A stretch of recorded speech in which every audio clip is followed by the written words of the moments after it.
Oh, oh dear. Just a sec. Let me get my tiny violin out. Yeah, okay. Okay, that'll do. I've got my tiny violin. I know it's not violin, but that's all that's all I've got programmed in. Well, I think we all should feel a little bit sorry for little old Nadhim Zahawi. He's having a bit of a hard time of late, because everybody hates him. And soon that come to that. But quite frankly, I would have loved to have seen old Nadhim Zahawi back in July last year when he became Chancellor. Get rid of that one. When he became Chancellor. Yeah. To sack Boris Johnson. I told Boris Johnson to sack Boris Johnson. I told Boris Johnson to bugger off. Go away. Yeah. But no. It's from bad to worse, doesn't it? It really does. But today, the current Chancellor. Well, he's been criticised. He's been weighed and measured, sort of, but not quite yet. But that's okay. That's right. Old pocket-sized Richie Sunak is going to deal with him, isn't he? So yes, our current blood money pocket-sized PM, Richie SuSnack. Was it SuSnake? Well, he should be sacked in Nadhim Zahawi. The fact that this shameless bloodsucker, well, he only paid his tax because Dan Needle, well, exposes tax avoidance. What did Dan Needle get in return? Well, Dan Needle got, he got lawyers that, up against him, he did, from Nadhim Zahawi. Don't you publish this? No, don't let him know. Don't tell anybody, or we'll have you. Well, at least what he said, pretty much by his lawyers, by a proxy. But he published it anyway.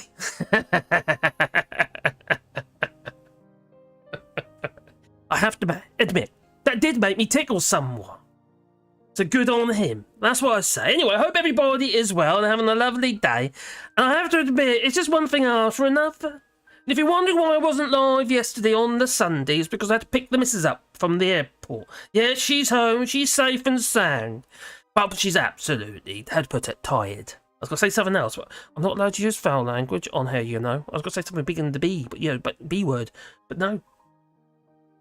Not allowed anymore. YouTube policies have all changed. I've got to be really careful. In fact, I received a strike on one of my videos. So I'm frankly going through all my videos at the moment and trying to find all the ones with naughty bits in. I know what happened. If somebody knows my channel, I made an image. Well, I kind of like fabricated an image of George Useless with a member stuck on his face. And I got a strike for that. But if I get another one, I won't be able to upload for a week. So I've got to be very careful from now on. So yeah, I do apologise. The problem is they can go back for quite a long while. I've been going for, I've deleted loads of videos. Delete a load more. So yes, well done, Needle, you got it in the neck, he did. I'm wondering whether or not he could sue. Now it's, the fact he's pretty much admitted it. Well, he has admitted it, hasn't he? He says it was a mistake. I mislead 27 million squid while I was counting my money in my counting house. Oh, and then he signed it off when he was doing his tax return. Everything is legit and above board. Just think about that for a second. If that was you and I made that error of judgment, or shall I say fraud, tax avoidance, or just say, I don't want to pay it, so I'm not going to tell him. We'd be locked up. At least get a flippin' great fine. And then they'll be on our backs forevermore, making sure we don't do it again. Well, not these people with flippin' money. Crazy amounts of money.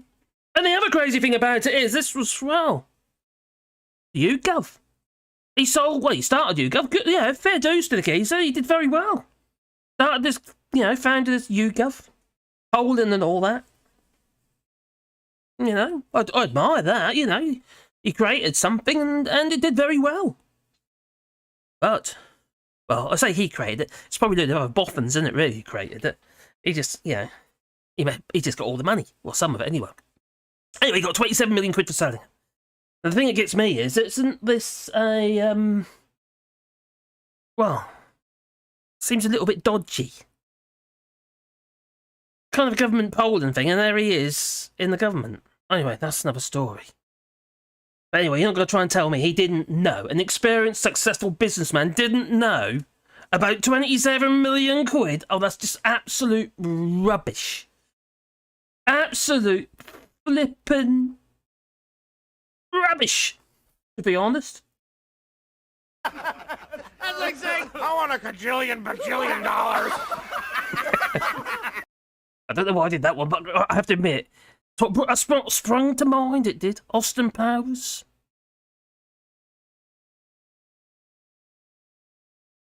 Comedy. The whole thing is comedy. Beyond the joke, actually, because people are suffering, they can't afford to pay their bills, and then there's these toe rags that won't even pay their taxes. 3.7 million in taxes. Now he's got fined about 30% on top of that. That's, you know. Don't worry, I'm not going to go crazy on this particular topic because she is done and deaf with this one, quite frankly. It's been on the news all day, all weekend. Is, you know, so we will get on to other stuff as well. But I do feel I have to touch on it at least. Yeah. Yeah, so the Chancellor negotiates his tax and penalty with the HMRC. Yeah, well, that's the thing that got me when I heard that. That was absolutely ludicrous. The HMRC says how much you got to pay. They'll have a form, like a scale. A level of integrity. I'll talk about integrity. I pledge that I will serve you with integrity and humility, and I will work day in, day out to deliver for the British people. Those dead eyes, they get me every time. It's like a snake charmer. It's like a snake. His eyes. Look into the eyes. No, not into the eyes. Don't look around the eyes. Not into the eyes. Or something like that. Well, that was Little Britain, wasn't it? Oh dear. Oh, I wish I could bring that back, but I think that is sort of how to put it.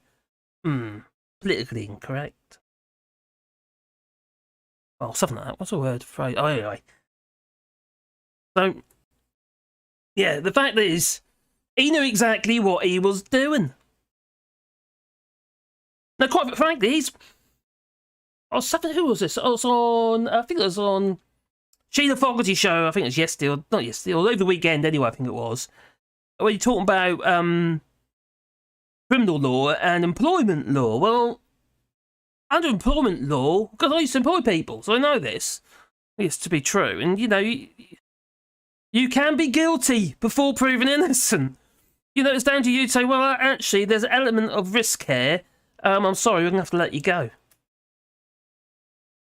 So why haven't Richie Sunak let him go? Well, we know why, don't we? Because they're all flipping at it. Including Richie Sunak, and we'll get into that in a minute, and his missus. I have touched on his missus. No, I haven't touched his missus. No, I have not. But would I? Oh, no, I have not. No. Because quite frankly, there's a lot more about Shatamurti that nobody seems to be talking about. This is what gets me about this lot. This is the stuff that they've had their fingers in the till for too long. When I say the till, I'm talking about the exchequer. I'm talking about the pot of money which taxpayers contribute to, and businesses, etc., etc. That they got their fingers in. Now remember, this tax that Nadhim Zahawi should have paid, could have paid, gone towards the nurses, pay rises, or the teachers, or stuff like that. Maybe they wouldn't have to keep flipping while putting their hand in the pocket to buy paper in the schools for their friggin' pupils.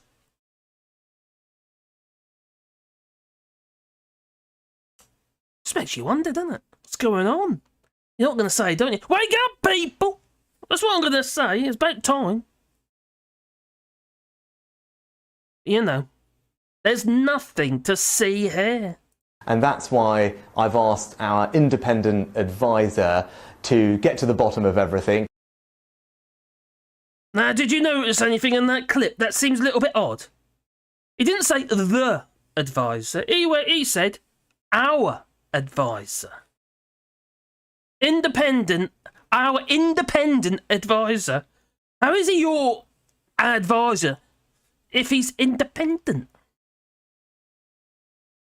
Makes you wonder, doesn't it? Quite frankly, it just seems a little bit crazy to me. Well, quite frankly, he should be sacked, and Sunak hasn't done it. So, the rich, eh? I ain't got a problem with people being rich. It's fair enough as long as you're decent with it and, you know, pay your taxes and do your bits and pieces, you know. And maybe give a little bit back. Maybe do something for your community. Sincerely, that is. Don't go to a food bank and, you know, and try and tell everybody it's very uplifting. I'll talk about that, yeah. How about that? I think it's rather uplifting. Don't do that. No. Now, Scott Fitzgerald, he once wrote that they are different from you and me. Mm-hmm. Even when you enter into our world, or, you know, if they even think below us, they still think that they're better than us. Or better than we are. Quite frankly, for that reason, they will always be, I'd put it, an awkward fit. Disjointed. In the world of democratic politics. And somebody made it quite clear to me, and I happen to agree with him, as Rhetoric, one of my subscribers on the channel. He says, well, Britain doesn't really have proper democracy, unlike Finland. Well, when you think about it, it's true. If you think of the House of Lords, for instance, it's hardly democratic, is it? Peerages and all that. For Christ's sake, the Dane Tories? Lebedev? The Russian? The fact he's the Russian should be enough to disqualify him. And now look what's going on. Well, democracy makes you wonder. Well, the past few days, I think it's provided some ample reminders of what happens when my wheels are reading away. I'm back. Ample reminders that when the very rich take control, because that's what's happened. The stench emanated from this government, well, it reprises, well, even I suppose John Major's last days of government, you know, the sleaze and what have you. But the sums of money were nothing like what we're seeing now. Not even with inflation at 100%. Nothing like what we're seeing now. No, they're at about £2,000 a pop or something like that. Back in those days. Now you got Owen Patterson, who is corruption mounting to about 500,000. Lobbying and all that. Taking bungs. Pretty much is what it is. They're getting paid. And then half the time they don't log it within, you know, as a in parliamentary, you know, they've got to log their interests and what have you. They don't do it half the time. Yeah, back on John Major's days, Mr. Gray. Just love it when I was spitting nibbies. I used to do that. eating peas or something. Eating peas. The peas are rolling around his plate. He's trying to get his peas. He's all grey. Oh, I've got enough spitting image. Although I don't think it's as good as it used to be. They're going to always say that. Just like the wagon wheel used to be that big, it did. Yeah, but not anymore. No. So yeah, that was cash for questions.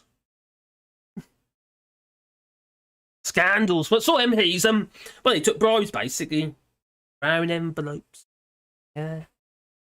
From Mohammed Al Fayed for asking parliamentary questions. They're just about 2,000 quid a time.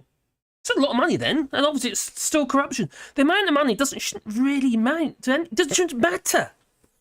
Crime is crime. Fraud is fraud. You know? When you're taking money from the taxpayer, because that's what effectively what you're doing, the taxpayer is, well, their services are being hit because these greedy scumbags aren't paying what their dues. Remember, he's already earned the money. Nadhim Zahawi he got paid the money from the sale as a, not share dividend. It would be share dividend. Well, if it sold everything, it'd be a share dividend, wouldn't it? I suppose. Or no, sale of share will be dividend, yeah. Anyway, any normal citizen, well, be locked up. No normal citizen could be that careless about such a sum anyway, quite frankly. We know, I think Nadhim Zahawi's worth about 100 million or something, isn't he? And yet he still claims, 10 grand in expenses to heat the stables for his horses. Heat the stables for his horses. Just think about that while you're freezing in your one-bedroom apartment. Can I move in with the horses? No, I'm not into that. No. Can't say that on it. No. No. I think it's legal in one state in the US centre. Beast and something else. No normal citizen would be locked up. So really, it's time for Refugee SuSnack, and he is a snake. I'm clean about exactly what he knows about Zahawi. He must know a darn sight more than what he's letting on. At the time, appointing him as party chair. So much for due diligence. I feel like saying that, doing that one again, though. I read that one. There you go. I pledge that I will serve you with integrity and humility, and I will work day in, day out to deliver for the British people. I just lost a word, sorry. Anyway, these zillionaire, billionaires, gazillionaires, Tory tax avoiders, to show any capital gains and unearned income should be taxed at the same rate as hard-earned wages, quite frankly. And Labour should clamp down on everything offshore. Just have a look at the Pandora Papers for a start. A bit of start, wouldn't it? Maybe delve into the Russia report and maybe reverse Brexit. Oh, that ain't gonna happen, I know. Well, any public office holder or company holding any kind of government contract should already be held to the same laws as you or I. Held to account. And by the time Owen Patterson actually resigned after a huge amount of pressure and the big cover-up, just like he did with Priti Patel. Oh, I gotta get round the Britster. That's what old Alexander Boris Johnson said. Get round the Britster. Well, he was facing a 30-day suspension amid parliamentary investigation, he was, if you remember. He received at least £500,000 in payments he did. That's small potatoes compared to the shock discovery that Sunak was Chancellor of the Exchequer. And his wife, Fish out of Murty, she may have avoided paying up to 20-odd million in tax because of her non-dom status. There's something Labour saying they want to get rid of, non-dom status. Implying that her permanent residence was outside the United Kingdom. Meanwhile, Richie Sunak held a US, he's green card, isn't he? Wouldn't that imply that you were residents in the US? It should do. Because I've looked it up, and yes, you meant to. You basically meant to. Well, I either live in the United States or I intend to. What's less appreciated is how Murty's firm, or many of firms that went under, several of them went under, leaving, quite staggering actually, 30 odd million in unpaid bills. She's a disaster. She is an absolute disaster. It seems to me that nearly all her businesses go under, which we'll get to in a moment. But I better check the chat, because I haven't had a look. I do apologise. I've got people over there. Oh, I can see it over there, I can see it over there, and I've ignored you all. I do apologise. Oh, dear. What am I like? I'll sit with Bear. Let me just see what you're saying. Oh, David! Hello there. Oh my God, it's a few there. Oh, no, back we go. I've got it up in various places. Just not in front of my eyes, but there you go.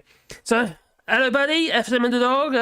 They lie so easily and no longer care whether you know that or not. I think we've all become desensitised. That's what I think. We're all drunk. Oh.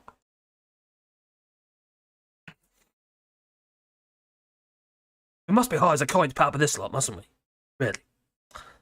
And Wim says, hello everybody, and why does the king not take his privileged responsibility and sack his government? I know it's before the stream started, some of these. Sack his government. Yes, please. For God's sake.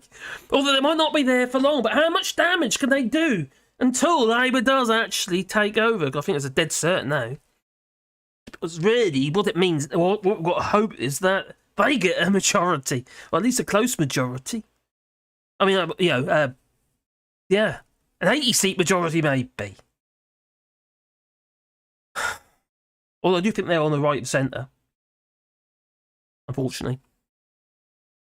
Anyway, Chatty Rat, good evening all. Brian Maguire, good evening, says. Paul Cease, honest? Where he goes, where? Honest politicians? No, there isn't such a thing. Well, there should be. I think Caroline Nukes is pretty decent. And so is two others as well, to be honest. They're not all bad.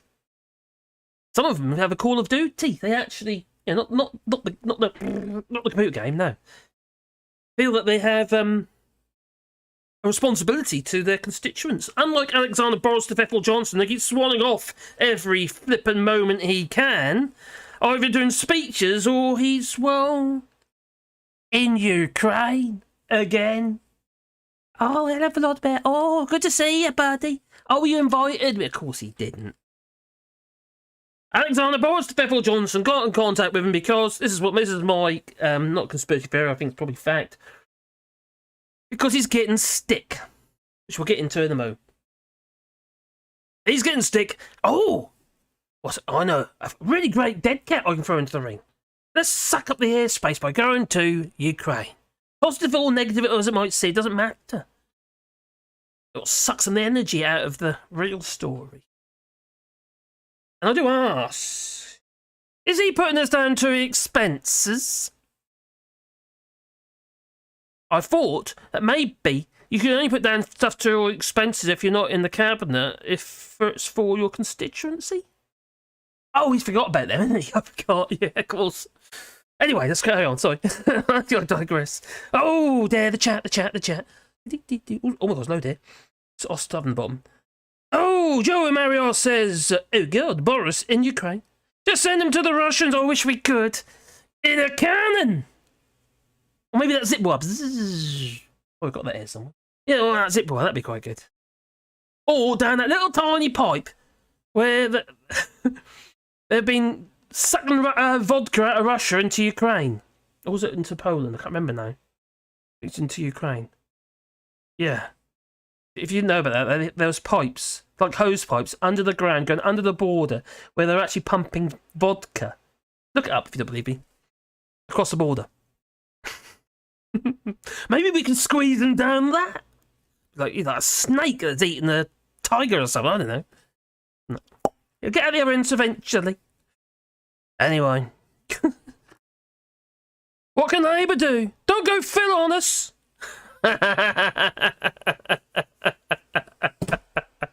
Are you talking about Phil Morehouse by any chance? Yeah, he's a little bit of a nationalist, isn't he? Oh dear. I think you've got to have an open mind with everything, really, haven't you? Unless they're ripping you off. What, no French wine? Not today, I haven't. Actually, no, I've got some French beer. Some Abbé. I think it's French. Bought in France. Doesn't it make it French? Green card to eat the grass and kneeling in the grass, probably, says Joa. Emphasis still trading in Russia, yes. They're supposed to shut their offices, but I know for a fact they're still open. Susan DeWitt, hello there, I hope you're well. Richie and his wife having a US green card meant they probably paid more in the US tax than UK tax. That's if they're declaring it. These lot, funny, we just had the Chancellor of the Exchequer. Why was Chancellor of the Exchequer not declaring his taxes? 3.7 million. That's a lot of tax. Hello, Vertigo. I don't know if you heard, but I mentioned about Finland and democracy. He was educating me. David Jago, hello there. Hi, everybody. Oh, everyone's got big rainbows. It's LGBT. Well, she's undergoing treatment for breast cancer currently. Who's that? Who's getting treatment for breast cancer? Oh, that sounds a bit scary. Usually when I'm careless, it costs me. But for Zahawi, his carelessness pockets him millions. Exactly. That's pretty much everybody, isn't it? You know, I've been in business long enough. I know what it's like. Employing people and stuff like that. You know, and sometimes there's no getting away from VAT or obviously employees' contributions. And if you've been earning the money, why aren't you paying it? Because at the end of the day, there should have been a profit involved. If there isn't, you've got something wrong with your business, haven't you? Obviously, there wasn't her in Shatter Murty's case, because we'll get into that in a moment. Not into... Vertigo, being like Garfield, yeah, it's Monday when your kitty stages dive into your... Okay, yeah, okay, we'll leave that one. Sunak can't do much. His tax affairs are probably worth investigating too. They are. We'll get into that in a moment. Hello. British government honest? You're joking. The British government is so honest as I am straight. Blimey. I was going to say something that might be offensive though. But I agree. David? Oh, I thought it was Sunday, says Lefty Boater. No. I couldn't do Sunday because I had to pick the missus up from the airport and I'd be in trouble. And when she couldn't see me, she said, "Where are you?" I said, "I'm now leaving." I said, "I was already there." But I said, "I'm now leaving." And she panicked. I'm evil. And then I turned up, I did. I was going to get out of the car and hide around the corner, but I had the dogs in the car and they get stressed and I start barking like crazy things. That's what they do. How is it only Monday? I know. I don't like Mondays. Something like that, isn't it, eh? Oh, God, I've got such a dry throat. When it snows here in New England. The ski resort owners have been complaining that we didn't have any snow. I hope they're happy now. We had problems here with snow as well, as you probably know. But we've had snow recently. In fact, we had snow in our garden. I should have posted a picture. I took a picture. I posted a picture. Give Marcus a 5-star rating and click the like button 5 times. Oh, 5 times. I think it works quite like that, buddy. I smashed the like button and now I had to change my phone number. Oh, no. Oh, dear. Oh, I'll tell you what, my old... It's so cold the last couple of days. I mean, crazy cold. I really struggled to get the house warm. I had the wood burner going in the lounge and the pellet burner going in the kitchen, sucking all the money up. And it's, yeah. And then it's only just sort of like... It's okay now, actually, because I built a door that some of you might... Oh, yeah, my door looks good. I'm really pleased with my door. It's made a huge difference. If you follow me on my other channel, I know that Gingers know what I'm talking about. I built a door live, I did, on my woodworking channel. So I built a door live, and it's now it's in between front of the house and the other house. It's splitting the two houses into two, basically. There's a big door. Big old, almost medieval style door made of old recycled floorboards and stuff. And it looked really good. I'm really pleased with it. So, and Mrs. was happy as well, so that was a win. That was a win.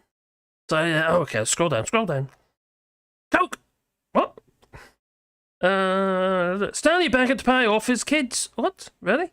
I'm too tired, all mixed up in my head, says Joe.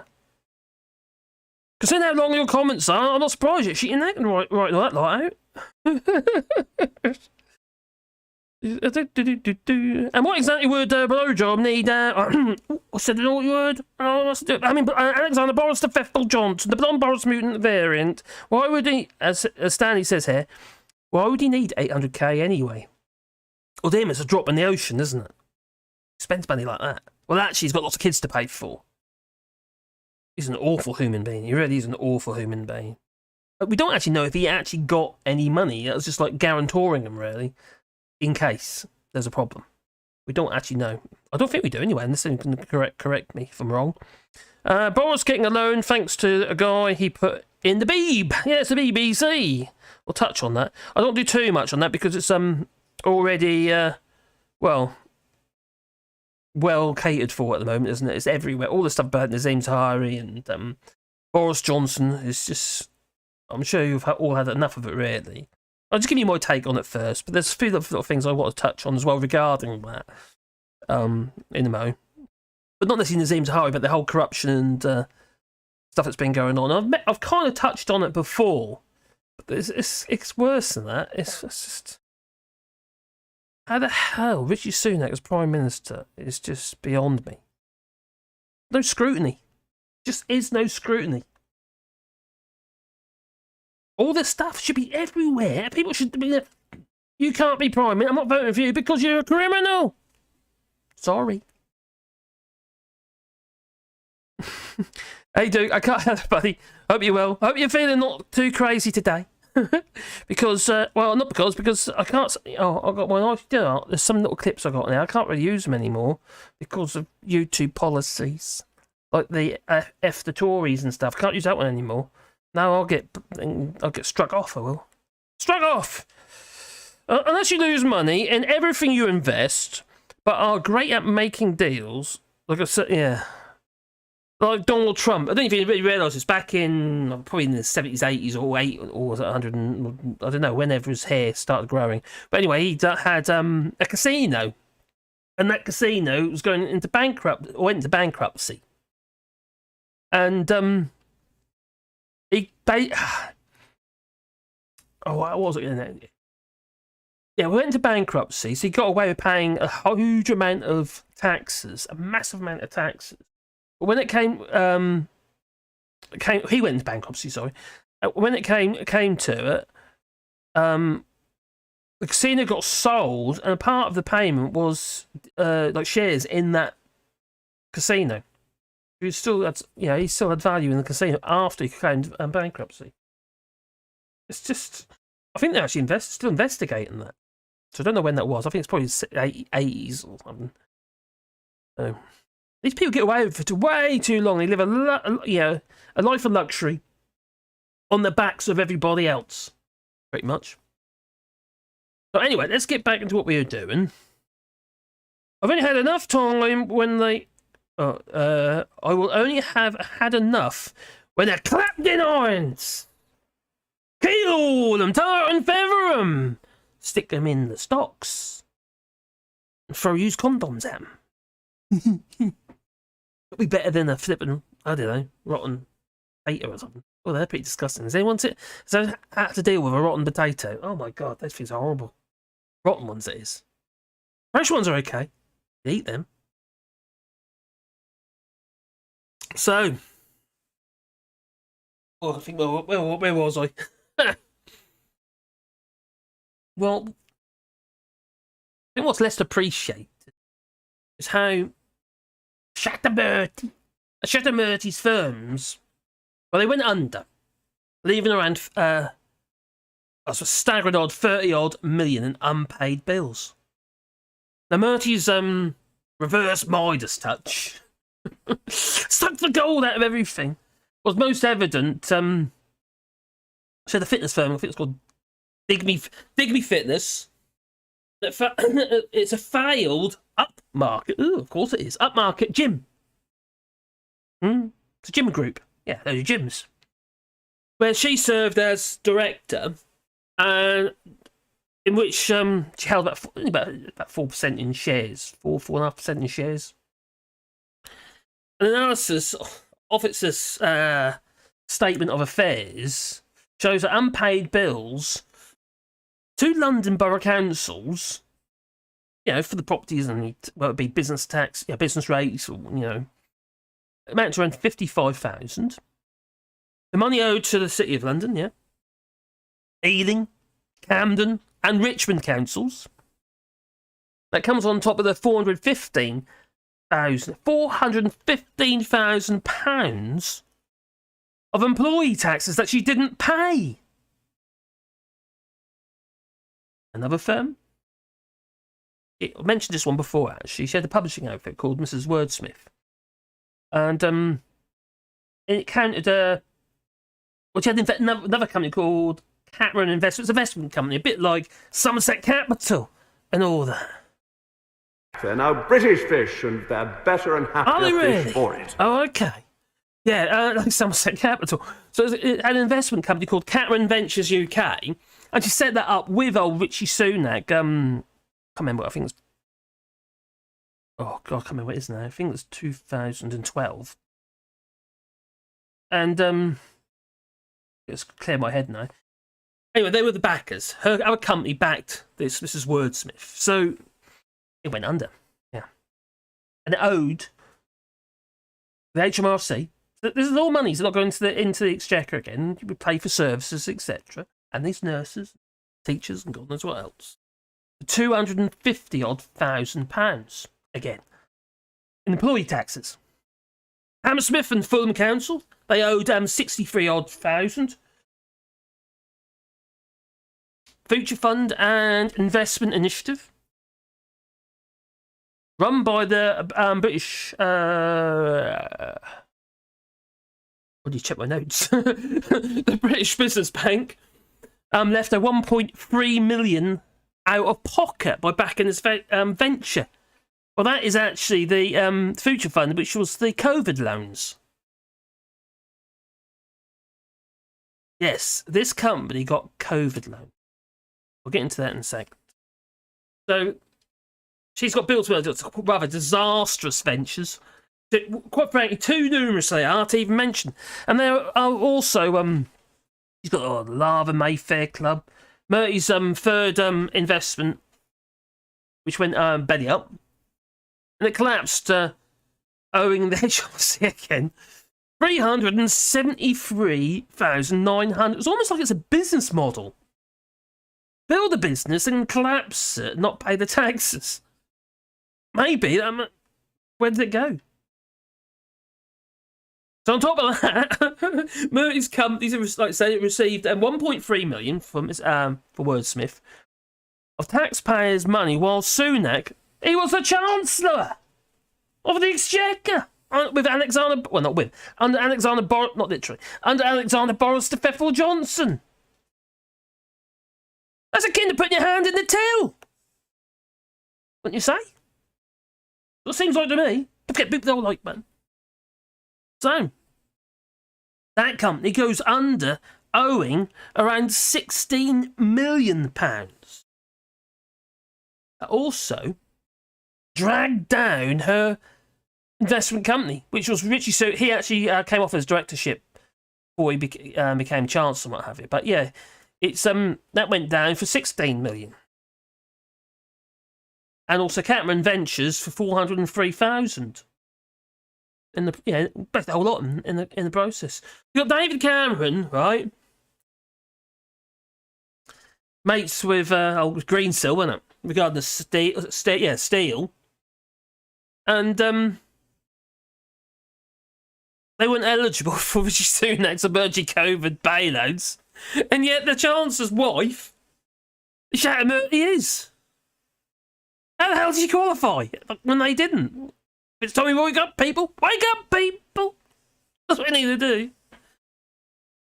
Now, just when it gets a bit. I might have checked my notes on this one. Just a second. Okay. Yeah. The administrators, Cork and Gully, they report a succession of loss-making years for Mrs. Wordsmith. This is when it gets a bit dodgy, even more dodgy. Loss-making years. And one of them years is 2019. Which is making a little loss. It was losing that year it lost 9.5 million. The consecutive year, it lost 2.6 million. And then, sorry, it gets right in the head again. 2019, I've got my notes here, sorry. It was down 9.5 million in the 2019 accounts, 2.6 million in 2020, and 3.2 million 4.6 million in 2018. No, I took it. Hang on. No. Sorry, I'll get this. I'll get my notes right in a minute. Sorry, I've wrote it wrong. It's 9.5 million in total over a few years.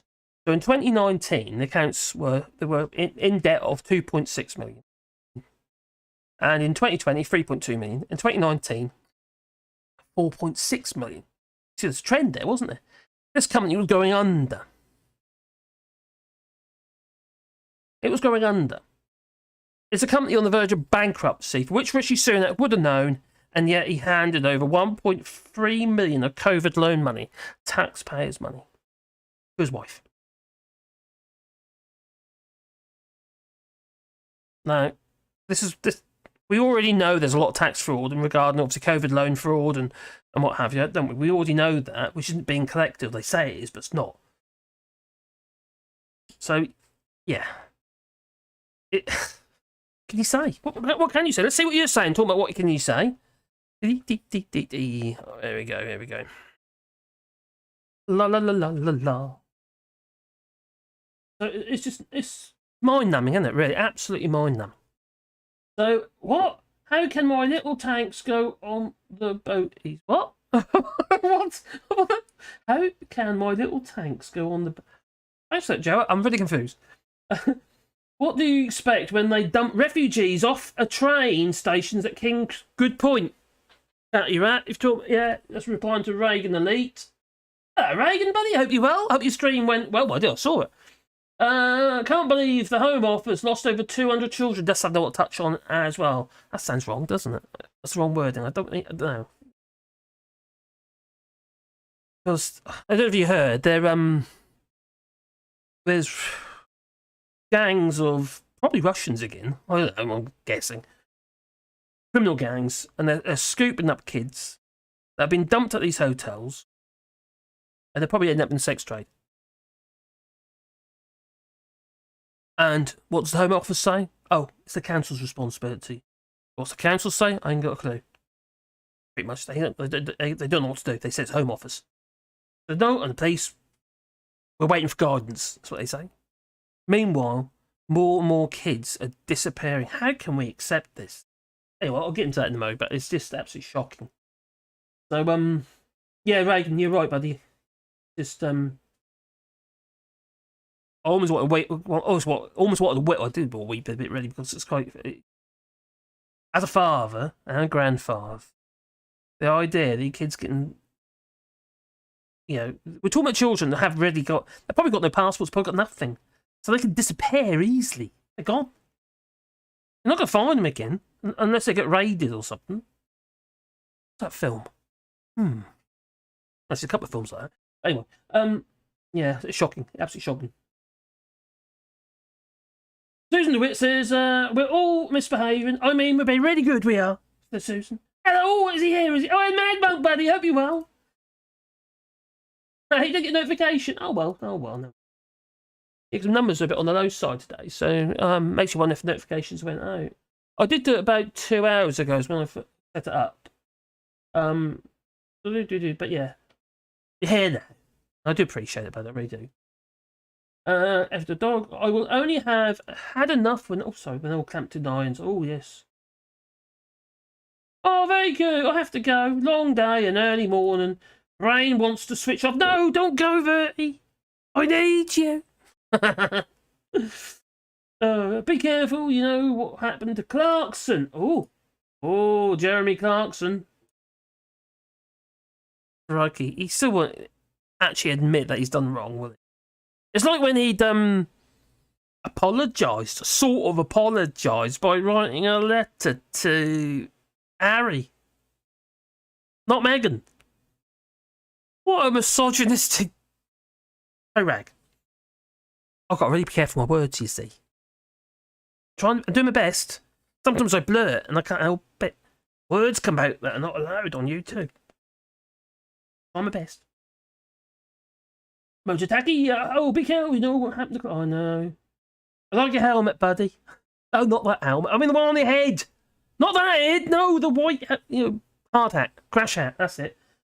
Oof. Stumbling, you know. Ducking stool. Oh, got to get a ducking stool. The ducking stool is your only man. Submerge them for 5 times and see whether or not the dragon. We know if they're witches or not. Yeah. Only pull them up 4. Only pull them up 4 times. So ducking stool. Submerge them 5 times, but only pull them up 4 times. It's a great idea. Something needs to be done. Well, we can't dunk Braverman because she will melt. God, that woman is so evil. She really is evil. But they lap up. Those who follow that kind of rhetoric, they lap up the Nigel Farages of the world. They think it's absolutely wonderful. And Farage has been spouting again on his little YouTube. Yeah. About the immigrants. See, the illegal immigrants coming over here, taking our women and... Coming over here, taking our jobs and our women! Of course. Oh, good evening, peeps. Didn't get notification, he says. Evening all, says Reagan Knight, and Duke Engine's being a witch. Rodman wouldn't drown, that's the problem, isn't it? A burner at the stake. Oh, no, did I say it out loud? I think I did. I was just saying what I'm thinking. Do apologise. Can't believe that. Oh, no, that's terrible. There we go. There we go. They are not, yeah, Madman go, yeah, he's got, I think you might have a good point there. The other thing is they haven't got passports, probably. They're not white middle-class children. It's just so sickening. It's just that you could imagine if you're a parent and you realise your kid's been napped. Like the film Taken, isn't it?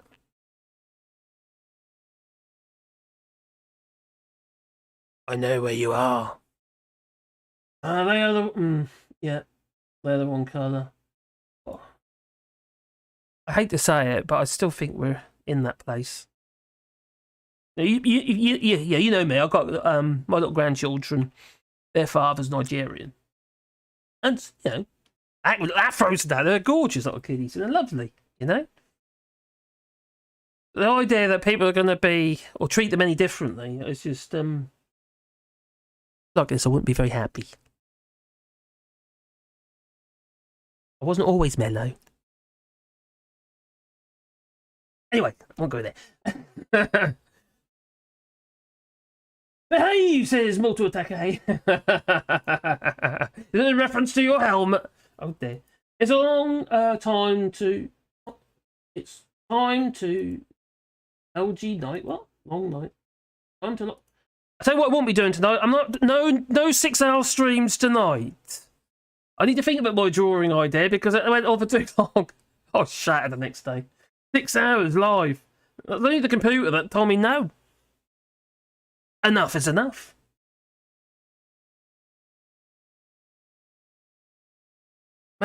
Oh, sure, my phone is playing up, and I think that's why I never get notifications, so sending it for repair tomorrow.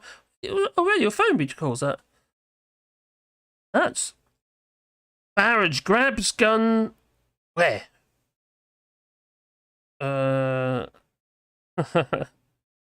Kids with no parents under 18 arriving to a country as refugees are on the state's care. Of course they are. At least that... no, that's right. That would be national law, I'd imagine. Lefty Boot says I got a notification.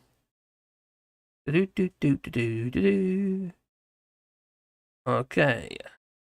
Marple Annex 5 covers suit. Oh. Steerage, lovely. There's plenty of that going about at the moment. I wonder what new kind of life forms are breeding under Westminster. Pollution. Cheese. Tories. Mushrooms. Probably. Definitely Tories. They probably are breeding as well. Oh my god, a horrible thought. Who's that geezer? Looks like he's really gammony. Old geezer. No, I think he's firing blanks by now. Gammon blanks, that's what they'd be. Oh, dear. Anyway, the evidence of tax distortions. Benefiting them. Only the rich. They mount up. Week by week they do. And the Institute for Fiscal Studies, this Institute... Well, the tax lab, I think it's... I think it's going to my head already.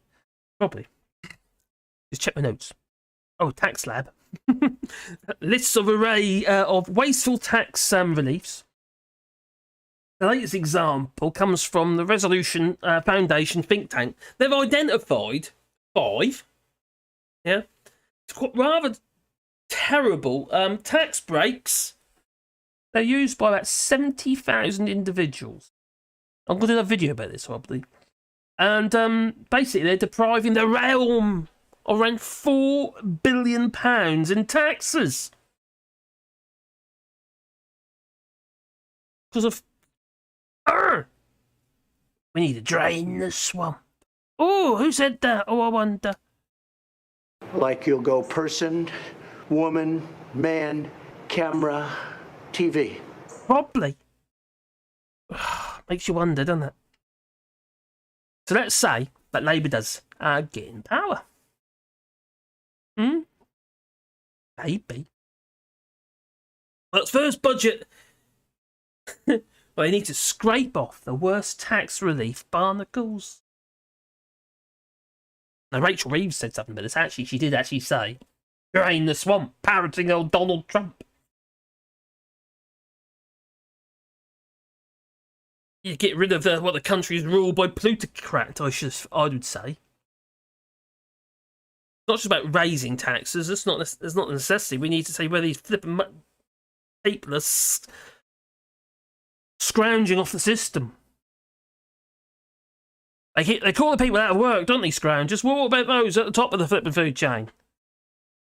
They're the scroungers.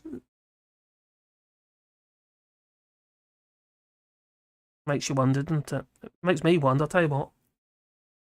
And then we've got the likes of... oh, so we've had this critter. Nadhim Zahawi resisting calls to resign as PM. Resign as PM, sorry. Resign. And the PM's, Richie Sunak has been called weak. There's more to it than that, quite frankly. Then we've got this critter, him. He's rushing off to Ukraine. Probably doing some more ham acting, but he's, was it ham acting? He's looking for that, Zoolander stare, Was, no? Actually, that video that got deleted as well. The Prime Minister should never be allowed to recommend who gets to become the chair of the BBC. Is that as well? Boris Johnson, he makes that surprise trip to Ukraine. It's just getting from bad to worse. It really is. And now we've got well, there's nothing more. Really, he can't shock us. We're desensitised to it now, aren't we? To Boris Johnson, we really are. We're definitely desensitised. And don't forget to boot the old like button. My button's not working. Why isn't my button working? That's very annoying when that happens.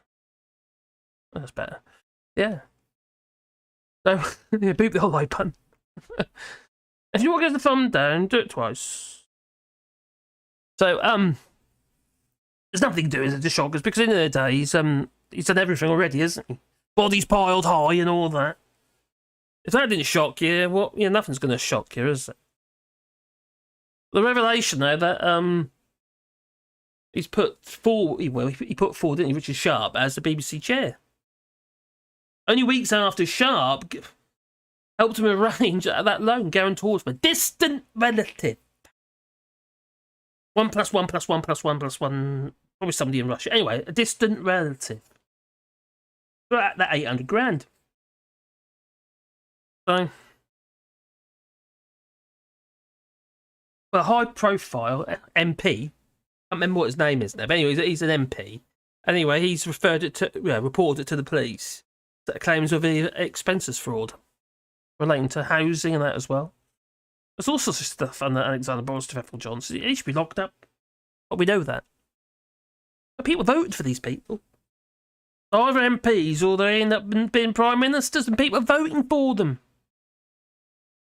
They're the biggest load of scoundrels out there, they really are. Makes you wonder, doesn't it? So yes. Zahawi, Sunak, Johnson, and all the other cretins. Well, other cretins, just feathering their own nests. Put up with that. Like a stench that gets worse every single day. I just find it flabbergasting. I really do. So, oh dear. So yes, he makes a surprise visit to, well, Ukraine. He said it's a privilege to show solidarity after being invited by Volodymyr Zelensky. Yes, Alexander Boris Johnson made that surprise visit to Ukraine, saying it was a privilege. He's facing fresh questions over his personal finances, we know. He said they travelled to the Ukraine at the invitation of President Volodymyr Zelensky. That's probably cock. He's probably called him, isn't he? He said, oh, why don't you pop over then? We'll have a cuppa. Or beer or something. I'll get the girls in or something like that. Something sleazy.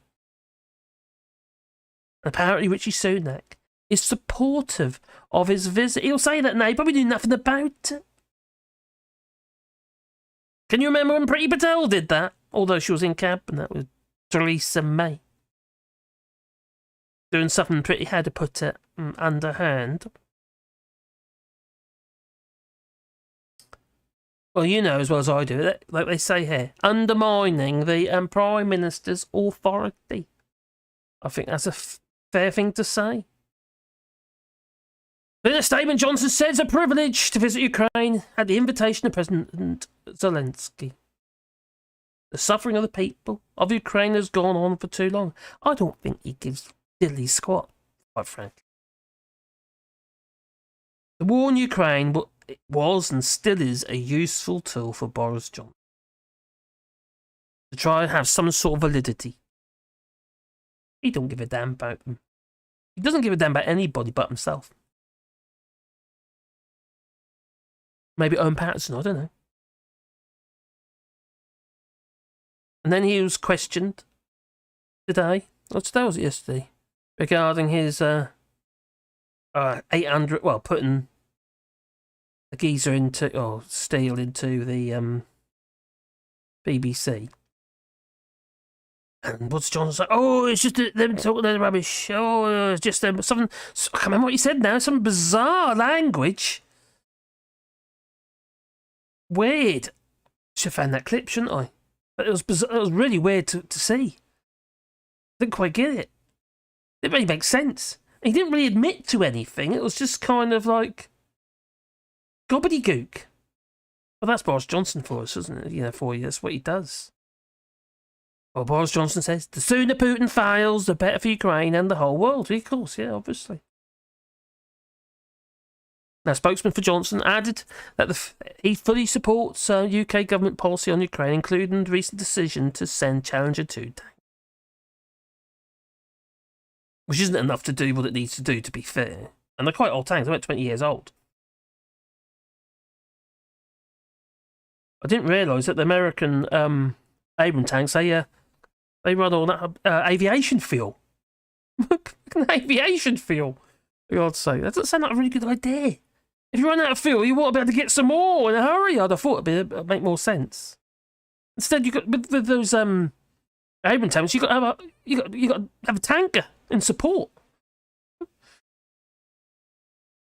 There comes air defence and blows it up. Then you bugger, don't you? His visit demonstrates solidarity with the people of Ukraine, the spokesperson said. Sunak's press secretary said the PM is always supportive of all colleagues, showing that the UK is behind Ukraine and will support. Well, he had no choice, did he? He's got to show some kind of solidarity within the party, so the party doesn't look split, even though it is. His scandals plagued premierships unravelled. Johnson has accused of using trips to Ukraine, all phone calls with Zelensky as a distraction for crisis at home. We all know this. After, Sharp, not Steele, so Sharp. Which helped him secure a loan. And then we've got all his dealings with Bamford. His wedding was at Bamford's. The amount of money he's had from Bamford and then Brownlow. He paid for his flat. It's, well... It's just painful. I think it's painful for everybody else, because everybody else is suffering, and then these people are just taking the mickey out of everybody, aren't they? To be honest. Absolute chronic abuse of power. What we got? Who's there? Hello, Sir Larry, the cat, and number 3. I hope you're all well, he says. Even the number 3. Yes, I'm down. Am I late? Yeah, I started at, what was it, about 8 o'clock UK time. GMT. So I was going to do I was going to do Sunday, wasn't I? But it's I picked the missus up from the air. Be in trouble if I didn't. Alexander Romanov. Oh, that looks like Russian. Is that Russian? Oh, I'm a bit concerned now. What's that mean? That's Russian. I'll scroll down. Google Translate. Just in case.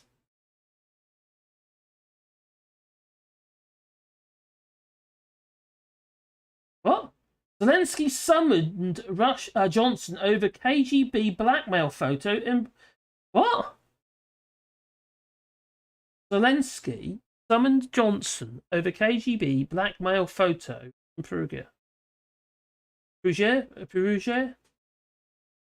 I don't know what that's about. So I'm going to have a look. I'm curious now. Unless the results end up being in Russian something. Or Ukrainian. Okay. Zelensky summoned... Johnson pledges British support of Putin says Russia I don't know. I don't know. I'll leave it though. Hasn't Ukraine suffered enough? Yes. They love him, don't they? They love Boris Johnson.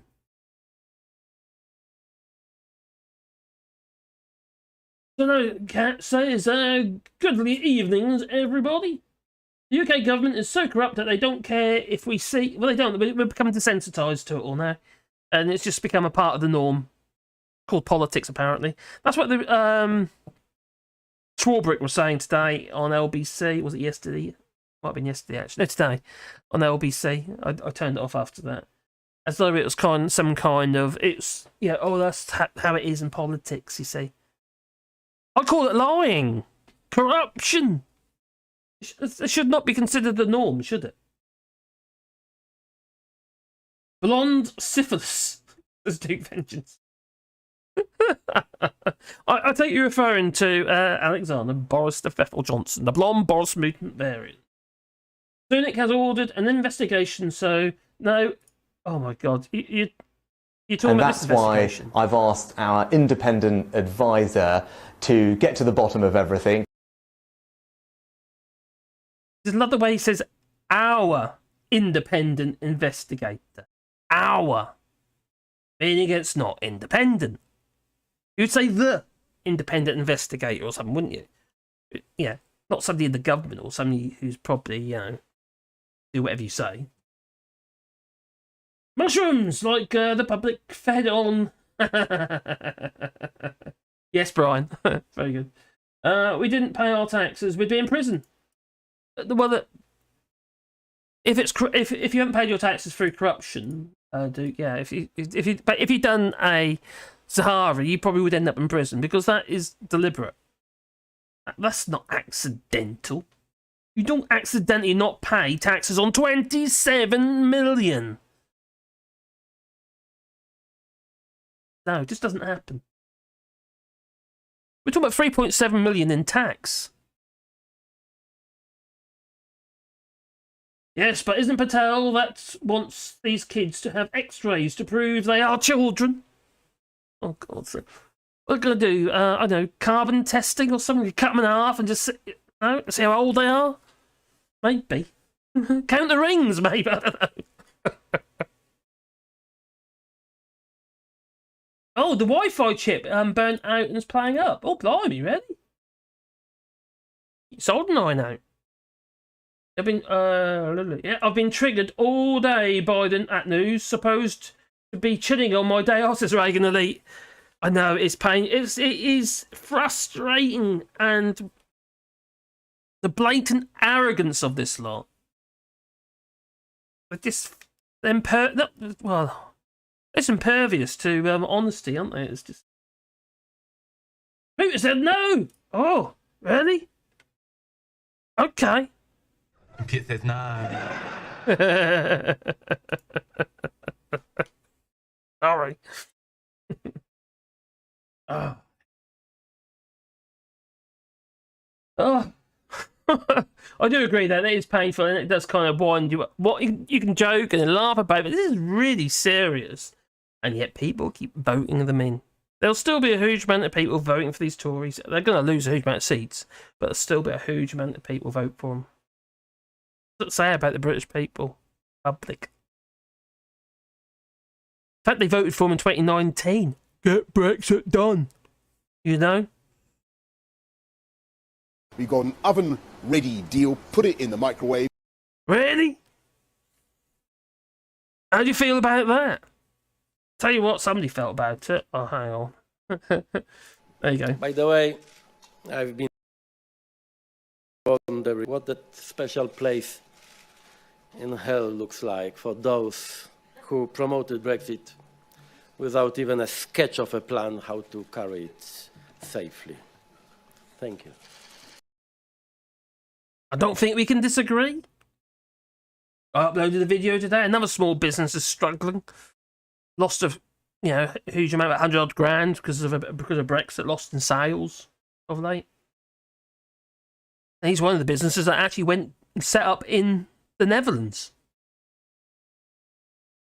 It's all they're the ones I feel sorry for. All the little businesses, all the ones who have worked really hard to build themselves up into something that becomes an actual business and not treading water. Then they find themselves treading water again. It was bad enough, obviously, with the pandemic, and then they've got Brexit to deal with. You know? And I think that's incredibly sad. But if they voted, well, then tough tea. Quite frankly. You put that cross in that wrong box, maybe you deserve everything that's coming to you.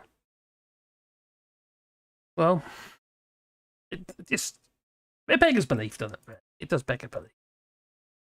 I'll tell you what a beggar's belief is this. Tory, I'm sorry, I'm gonna put a frog in front of your faces. Just so you know, here he comes. Yes. That frog face. It's someone else I want to draw. Maybe do Lord of the Man or something, you know. Toad of Toad Hall. So a double murderer from Serbia comes into Britain and poses as a 14-year-old, but he's 21 and murders an aspirant Royal Marine. And we're supposed to say, that's fine. No problem at all. Well, okay, you may argue to me it's one person, but remember, 422 crossed the English Channel yesterday. We've no idea who any of them are. Those who claim to be 14-year-olds generally aren't. Many of them throw away their passports. What does all this mean for national security? Does anybody in Westminster actually care? So a double murderer from Serbia. Absolute toe rag, that's what he is. There may be an element of tiny piece of truth, it may be. But the fact of the matter is, what about all the Brits and other people who reside in the UK who travel to Europe, to the continent, who happen to be criminals? Apparently that went on. In fact, I know a few. Still not paying their taxes, driving around in illegal motor cars. But the reason why I bring this up is because what is actually going on, what Reagan Leak mentioned earlier, actually, is these poor little devils who are, well, have been abducted. Revealed that scores of child asylum seekers have been kidnapped from home, office, hotels. Now, oh, God's sake. Sue Ellen Braverman, she says that there's nothing they can do. Nothing to do with us. You need to talk to the councils. The council say, well, what can we do? They say, well, we're waiting for guidance. Meanwhile, more kids are getting nabbed. Or nabbed? Kidnapped. And you know where they're heading, don't you? You know. They're heading into, well, just been trafficked, aren't they? In criminal gangs and what have you. Sex slavery. Sex slavery. The dozens of asylum-seeking children have been kidnapped by gangs from the Brighton Hotel, run by Home Office. It's their responsibility, and also, like Sonny mentioned earlier, we have a responsibility to them anyway, and apparently being repeated across the south coast. An observer investigator can reveal. A whistleblower who works for the Home Office, contractor MITI, and the child protection sources describe children being abducted off the street outside the hotel and bundled into cars. The children are literally being picked up outside the building, disappearing and never being found, and they won't be found. They've been taken from the street by traffickers. Now you can just imagine what these poor little blighters are going to be dealing with now. It's just horrendous. And the Home Office will not take any responsibility. Now, it has emerged that the Home Office has warned repeatedly by police, that the vulnerable occupants of the hotel, not just by police actually, by charities as well, asylum-seeking children who had recently arrived in the United Kingdom without parents or carers. Don't mean to say they haven't got parents or carers, it's just that they've been sent ahead. But they'll be targeted by criminal networks. We remember some of these parents have sent the kids because they couldn't afford the fees for everybody to escape. So they thought, oh, well, we'll send our kids to protect them. And then this happens. About 600 unaccompanied children have passed through the Sussex Hotel in the past 18 months, with 136 reported missing. More than half of these, 79, remain unaccounted for. The Shadow Home Secretary, Yvette Cooper, described the revelation as truly appalling and scandalous, and called the government to reveal how many children had disappeared and what was being done to find them. She added, Suella Braverman, that is. Suella Braverman, Home Secretary, has failed to act on repeated warnings that she had been given about totally inadequate safeguards for children in their care. He doesn't care. He doesn't. They're just, collateral damage. That is a total dereliction of duty for the Home Office to so badly fail to protect child safety or crack down on the dangerous gangs, putting them in terrible risk. The ministers have urgently put a new protection arrangements in place. What does that mean, though? The proportion of those taken by criminal elements is difficult to quantify, though a number of those missing will be safe, having absconded to reunite with friends or even family. Yeah, right. The Home Office sources said it was not true that the unaccompanied children have been kidnapped from their hotels. So they're denying it, saying that youngsters were free to leave its accommodation.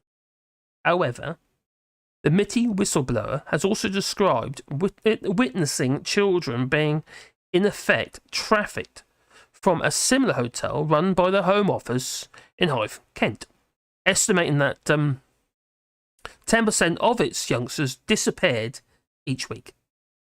The child protection source said some of the children missing from the Brighton Hotel may have been trafficked as far away as Manchester and Scotland. One case is under investigation by the Metropolitan Police in London. Data revealed in October showed 222 unaccompanied asylum-seeking children were missing from the hotels run by the Home Office. It's admitted that they had no idea of their whereabouts. I suppose some of them might have gone walkabout, but they'd still turn up somewhere. You hear my dog, my Wally, barking at the new door. Let me just allow him to escape. Oh, you like my chair?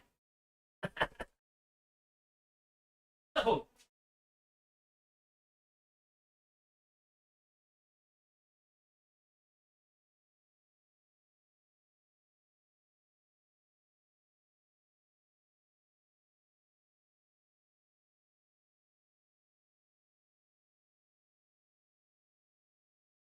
Dog's stupid. My dog is stupid. He is. Absolutely stupid. My ward, he's banging at the new door that I put in to try and keep the heat in. And they're going to get a drink of water. And little does he know that I've actually put a water bowl in both sides of the house. I've got water just over there.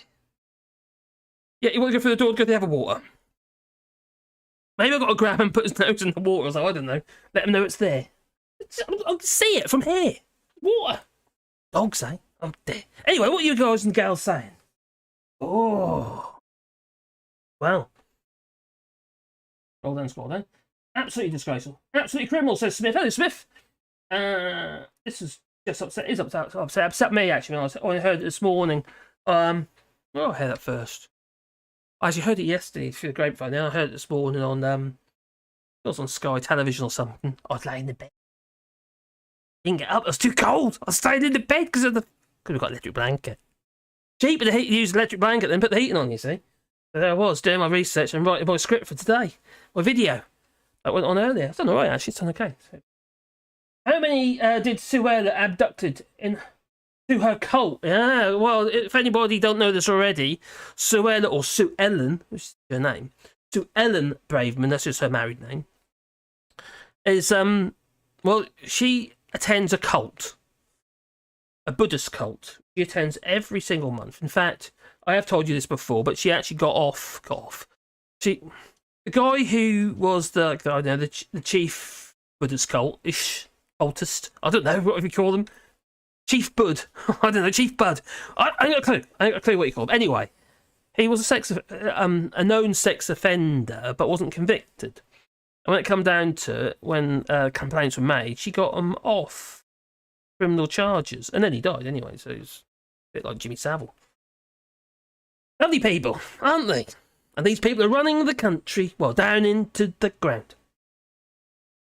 Joe said I feel sick. I know, it's just horrendous. So they go on about all this stuff, and there's Farage goes on about importing these immigrants, illegal immigrants, will allow them to come over here. Coming over here, taking our jobs and our women. As they do, apparently. And Farage goes on about that, and just think about what's going on in the UK. I can remember not that long ago, there was a, I think it was a teacher actually abducted. He was having an affair with one of his pupils, and he run away to France, and he was found not that far from here with the girl. So it's kidnapping. Underage. 30 on. No need to be sorry, Joe Maris. Yes, angry, yes, but not sorry. Yeah, angry. It's just it's shocking. It's just wrong, and I know you can say, oh, these things shouldn't happen, but it's happening all the time. And is it getting worse in the United Kingdom? I think we're allowing it to happen. That's the problem. We're not doing anything about it. It's one thing, actually. Oh, Chief Occultist says number 3. Oh, that's what you call him, is it? Okay, I'll go with that. Chief Occultist.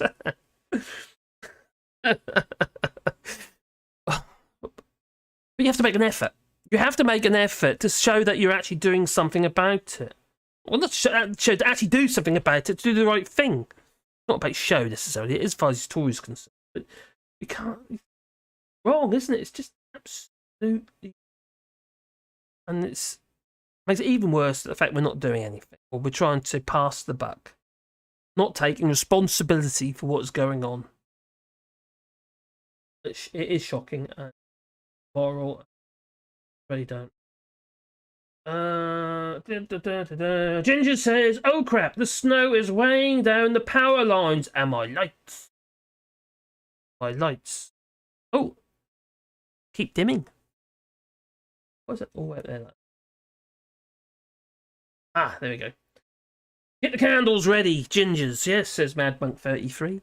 That's what you need to do. No, I'm not. Just to let you know, I'm not doing 6 hours today.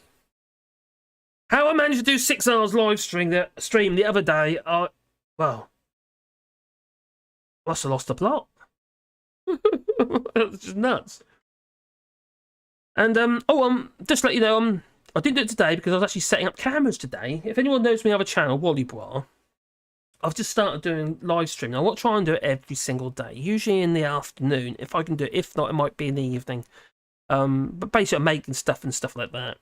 but I'm trying to improve it. So at the moment, it's a little bit ad hoc, so to speak.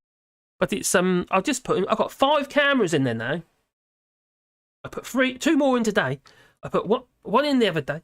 So I've got 5 cameras. So there's an overall camera. Got all my saws in, and I got one on the radial arm saw. Got one on the lathe and the pilastrills and the hollow chisel mortises, and then over the bench, and then my face type camera where I can look at. I've even set up, so I've got multi-cams and stuff as well, so you've got all the cameras showing, or just some of the cameras and stuff. So I'll play about with that. I just got to think of some switching for it. So if you did want to check this out on our other channel, I'm digressing at the minute, it's Wally Bois. So I'll make sure there's a link in the description. There's a link on my other videos anyway in the description, so I don't know if there's on this. Should be. Oh dear. You were able to stream for 6 hours because Caroline was in the UK. You are correct. Actually, to be fair to Caroline, she's actually really good. She's very supportive. And if I was doing, Mad Monk said, "No, you're not doing." Is that an order? Oh, Mad Monk was very kindly. I think Peter Dallas was there as well, but Mad Monk was very kindly moderating my 6-hour live stream, and I think he was there to the end almost. And then finally my internet told me, no, enough is enough. But will it be when I get my new internet? Because we got our new internet being installed, I think it's Wednesday. Yeah, I think it's been installed, but or was it Tuesday? No, Wednesday it's been installed. So that should be a game changer, because at the moment, if you don't know already, we stream via 4G. So basically a mobile phone connection. This has been streamed by, and which generally is okay most of the time, and actually uploads quite good as well. So we have 2 aerials pointing towards the antenna. It's quite a good system, really. But we're finally getting fibre, brand spanking new fibre cables, not just old stuff. Brand spanking new system they've put in, and it should be installed on Wednesday. So all new cables, all the way down our road, down the main roads, through the town, everywhere. It's all brand new to the exchange. So they're saying we should get around 2 gigabytes and about 600 megabytes upload, megabits per second. So hopefully it should be a considerable connection, which means I can stream all the time. Are you up for it, Madman 33? Be Dallas if you're here. Maybe not. Anyway, so I digress. So Susan DeWitt, come 1 down to 5 to go. Oh, 1 down. Oh my god, I can't do another one. I can't get. What it does mean though. Now I've done a 6-hour stream, I'm gonna have to try and do a 7 or an 8-hour stream. Maybe I'll do like a marathon, so only will be 24, 25 hours. I don't know. Would that be possible? I could do that in the workshop because I keep busy. I reckon I could do that in the workshop. But if I could do that sitting here, I'd have to go to the toilet at some point, you see. Because I would get the commode. Has anyone got a commode I can borrow? No, I won't do that. You'll know when I'm busy. Especially my face goes all red. Sorry. I do apologise. Oh dear. Violence against those who can't defend themselves, like children and animals, just gets me too angry for my health to level a physically assault someone. Yes.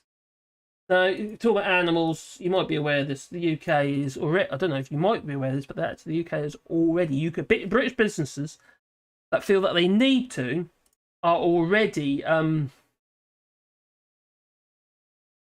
testing on animals. The stuff that's already tested. But I've talked about this before millions of times, and I've done videos about it, but they never do very well because people don't want to talk about it. Understandably, because it just, well, it makes your stomach turn. Does mine. Families can, well, they can. Oh, you having problems with your home, your family again, are you, Duke? Oh, God, yeah. When you get so angry. My family were arguing all day because nobody wanted to go up to the pharmacy to get my mother her tablets. Really? And these people vote for the likes of Braveman. Oh. Obviously, it's their mother too. So that's just nuts. That's just... Why wouldn't you do that? Your mother, for God's sake. Oh, Brian, I'll cheers, buddy. Yay! I'm paying for you not to do 5 hours.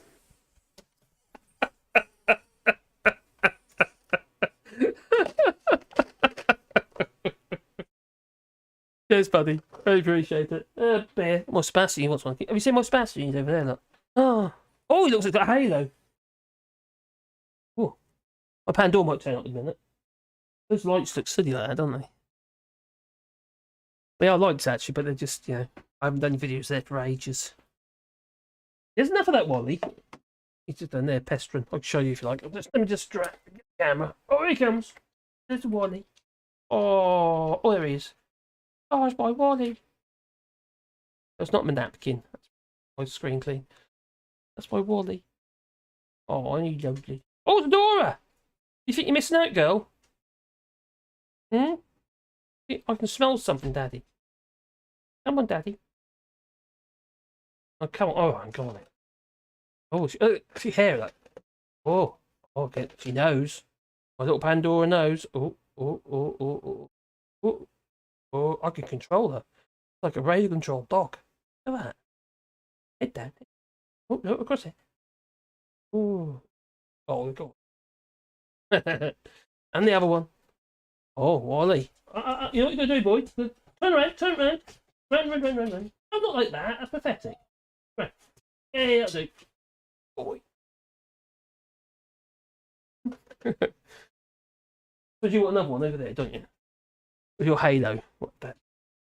You just caught it like a frisbee thing. Mouth. It is there, boy. Okay, let's put the camera back.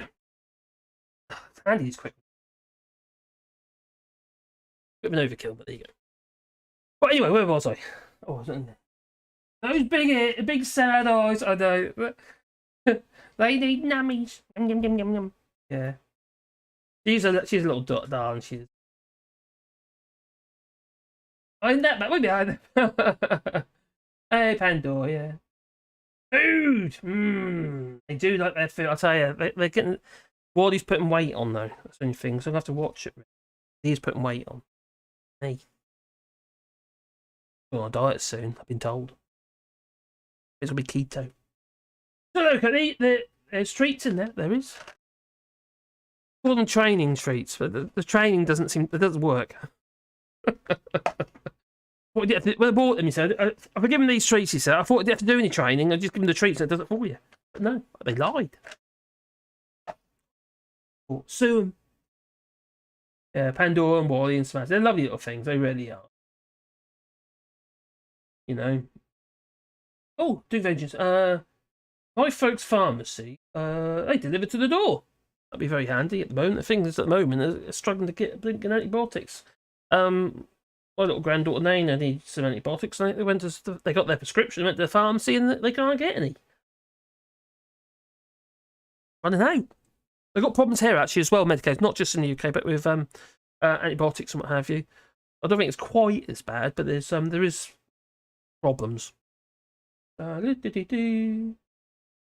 did see that she was doing a 24-hour live stream. I wasn't going to watch it 24 hours because I'm not into gaming. So anyway, but I will support when I can. Give them some, I can have it running, can't I? Background. I have to admit though, I was kind of a little bit transfixed when I was watching it the other day. I thought, what am I doing? What am I doing? Let's get on with this. Yeah, so it's quite interesting. I don't do games, so it's a bit new to me.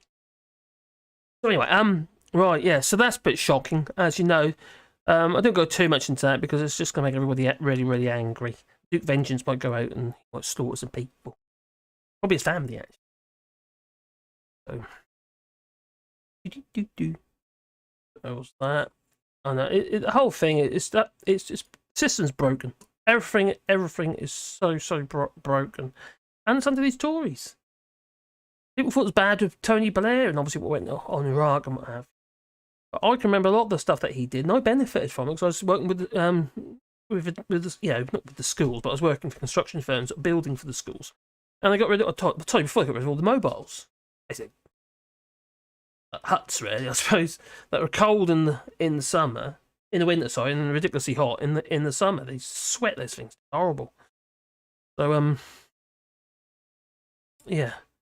But the other thing I want to talk about was a few things really, but medical tourism. I don't know if you heard about this. You know, I Nigel Farage and others, they're coming, medical tourism, they're coming over here, using our health service, free of charge that they are. But we're kind of doing the same on the continent and further afield, but differences we're paying for now. So yeah, because individuals are having to, they're not getting treated because they have to wait. The waiting lists are crazy. It's like 3 years to get seen for your first knee joint, and then it could be as much as 4 to 5 years after that. In total, that is for that one to be done. Now, my friend he's another woodwork geezer, Keith. He's just had his knee done, and he's having the other one done as well. But they're obviously waiting until this one's healed, and they'll do the other knee. No waiting at all, hardly. It's just natural waiting. You know what I mean? What we'd expect. It's just in fact, some of it was imposed by them because they want to make a trip back to the UK. But he first went in, was it October, November time? He's referred, and that he had the operation the beginning of this month. He's home now. Well, he pretty much checked out, don't he? Not quite as bad as they do in the UK, mind. I think he's in for a few days. Yeah, he just lives around the corner. Keith. He's a guy that I biked to. I went to twice to Italy with, and Switzerland. On their motorbikes. Yeah. I don't like motorways. Motorway riding's not the thing for me. No. So medical tourism. People are desperate. Get treated. We've got people, waiting, dying effectively either on trolleys or on the backs of the ambulances, or they're not getting picked up at all. They've been, laying on the floor. Now, Caroline's uncle and her auntie had the same thing happen to them not that long ago, and one of them died.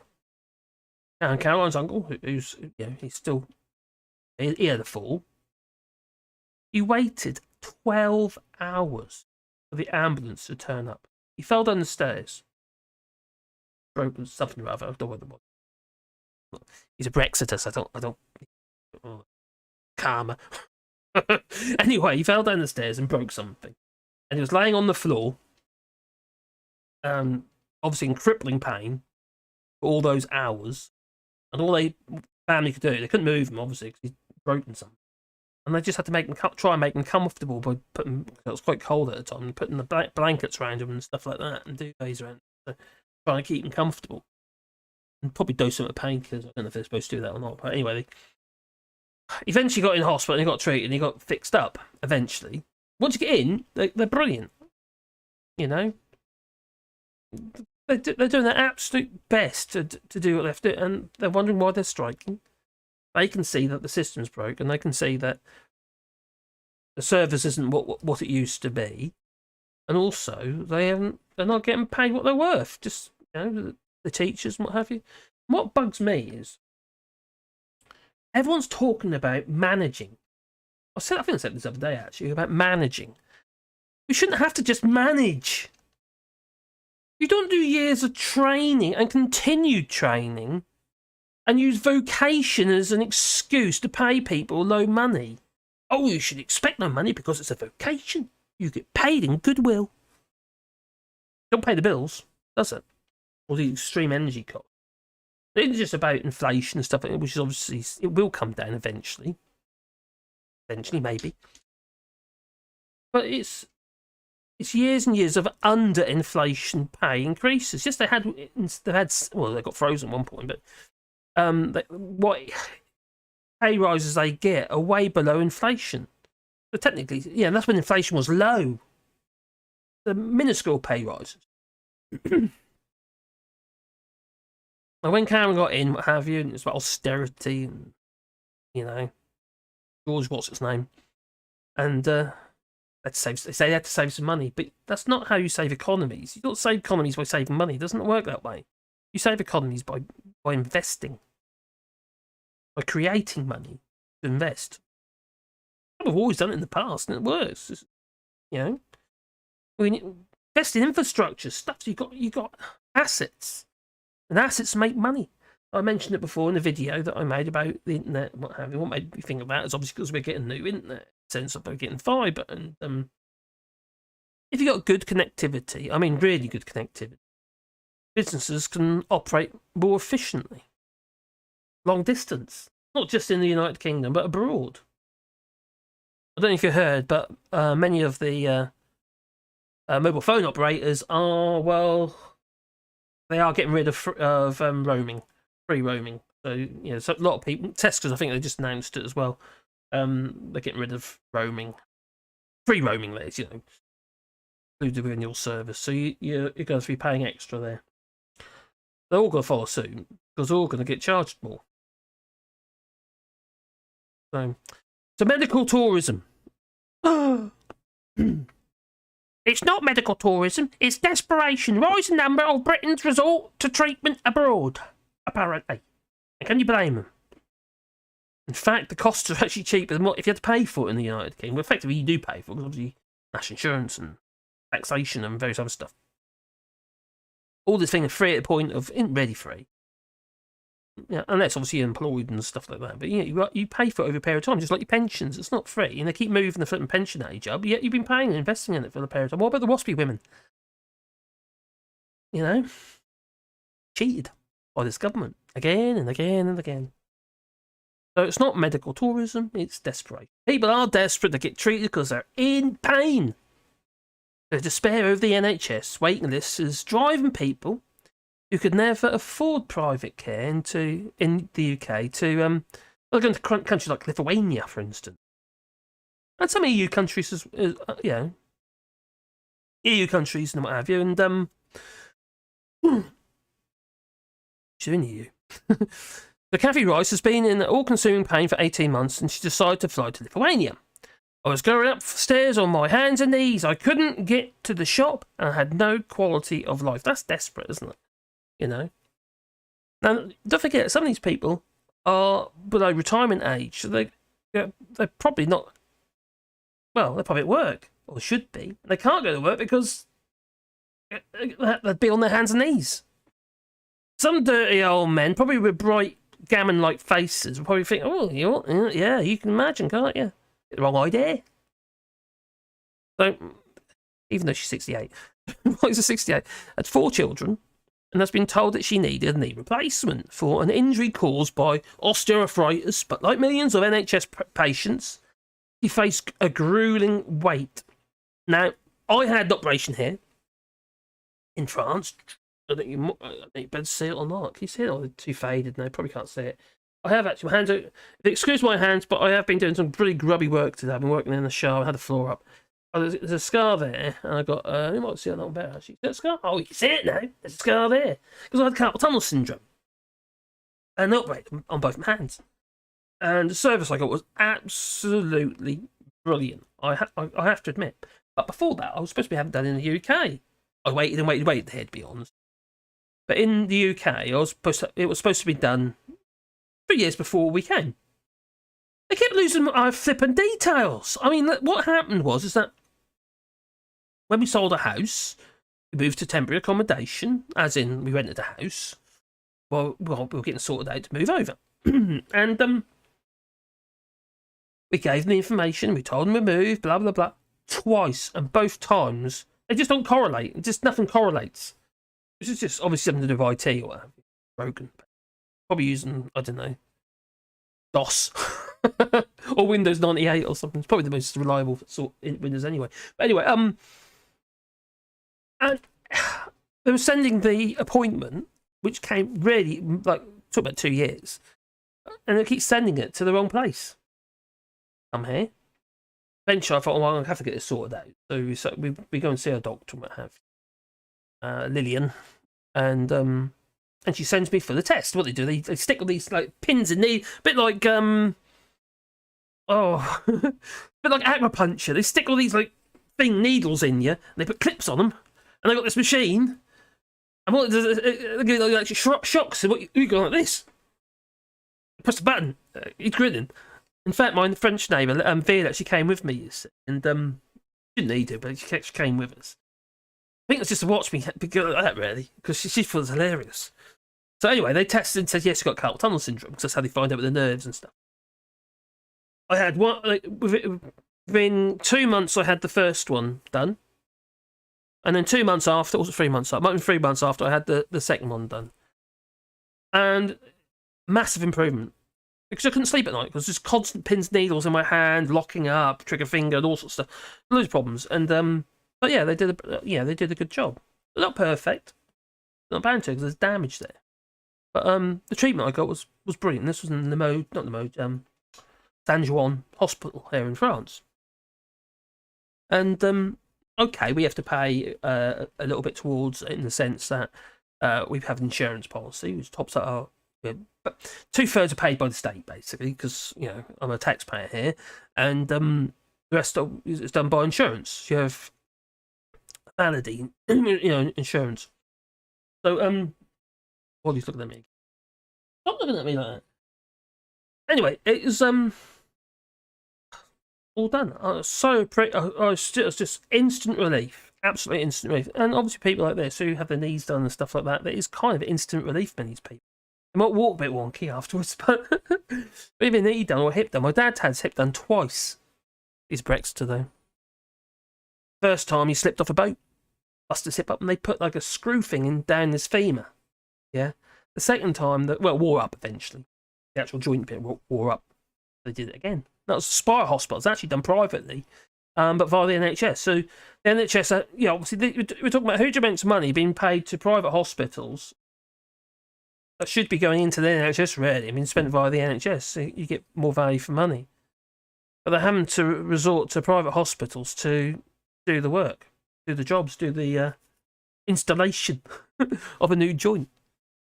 So yeah, it had to be done again. And ripping out the old one, you can imagine this big screw thing, effectively. Like a meaty screw, they screw down the marrow in the bone. Sounds gross, doesn't it? Put this joint in. They have to remove that to put the new joint in. So yeah, anyway, that's another story. So this Lady Rice, she had 4 children, has been told that she needs a knee replacement and injury caused for osteoarthritis, but like millions, she had a grueling wait. At a clinic in Kaunas, Lithuania's second largest city. Kaunas? Yes, Lithuania's second largest city. The operation was arranged within weeks and cost €6,800, which she had to pay for herself. How did she do that? How did she pay for it? Well, it's equivalent to £5,967, around half the cost in the UK. Well, the price included a pre-travel consultation, return flights, airport transfers, 2 nights in an ensuite hospital. It sounds like a holiday! Yeah. Ensuite hospital room.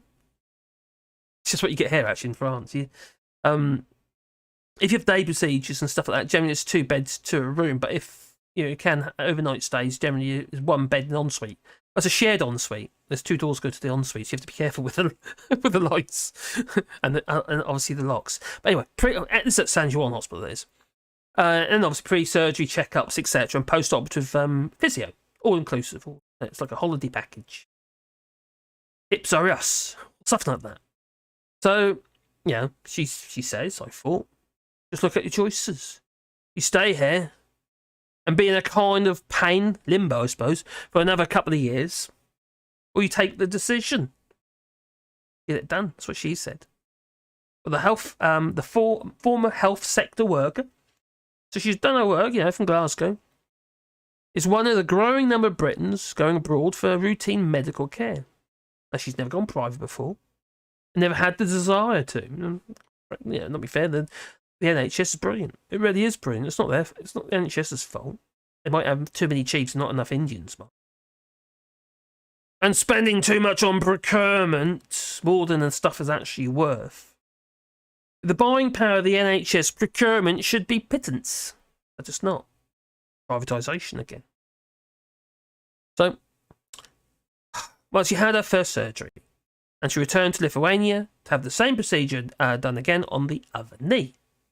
This time, she says the wait she faced on the NHS was 3 years. how can you... If you've got a way out, you're going to find it, aren't you? You know? But the way she had to do it, you know, don't waste into prostitution even though. She explains tearfully that to cover the costs of the surgery in Lithuania, she sold a house.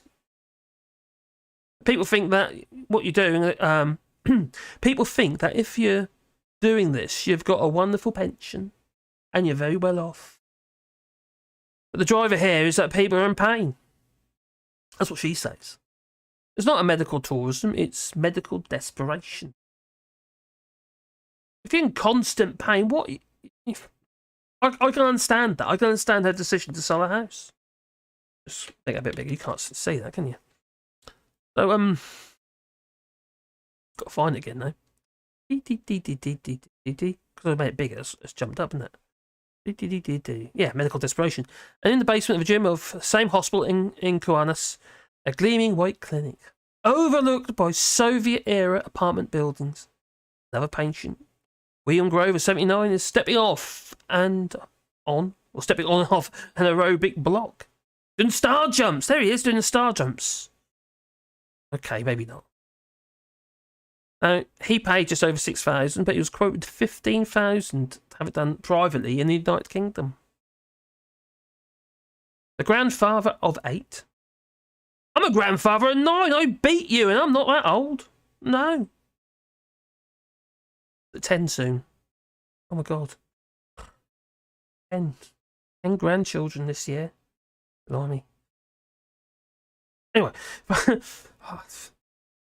job of sitting down. The grandfather of 8 from Portsmouth is 2 days post-surgery following a right hip replacement that cost £7,000. And the former construction worker decided to... This is it. The former construction worker. You had that lady earlier who worked in the NHS.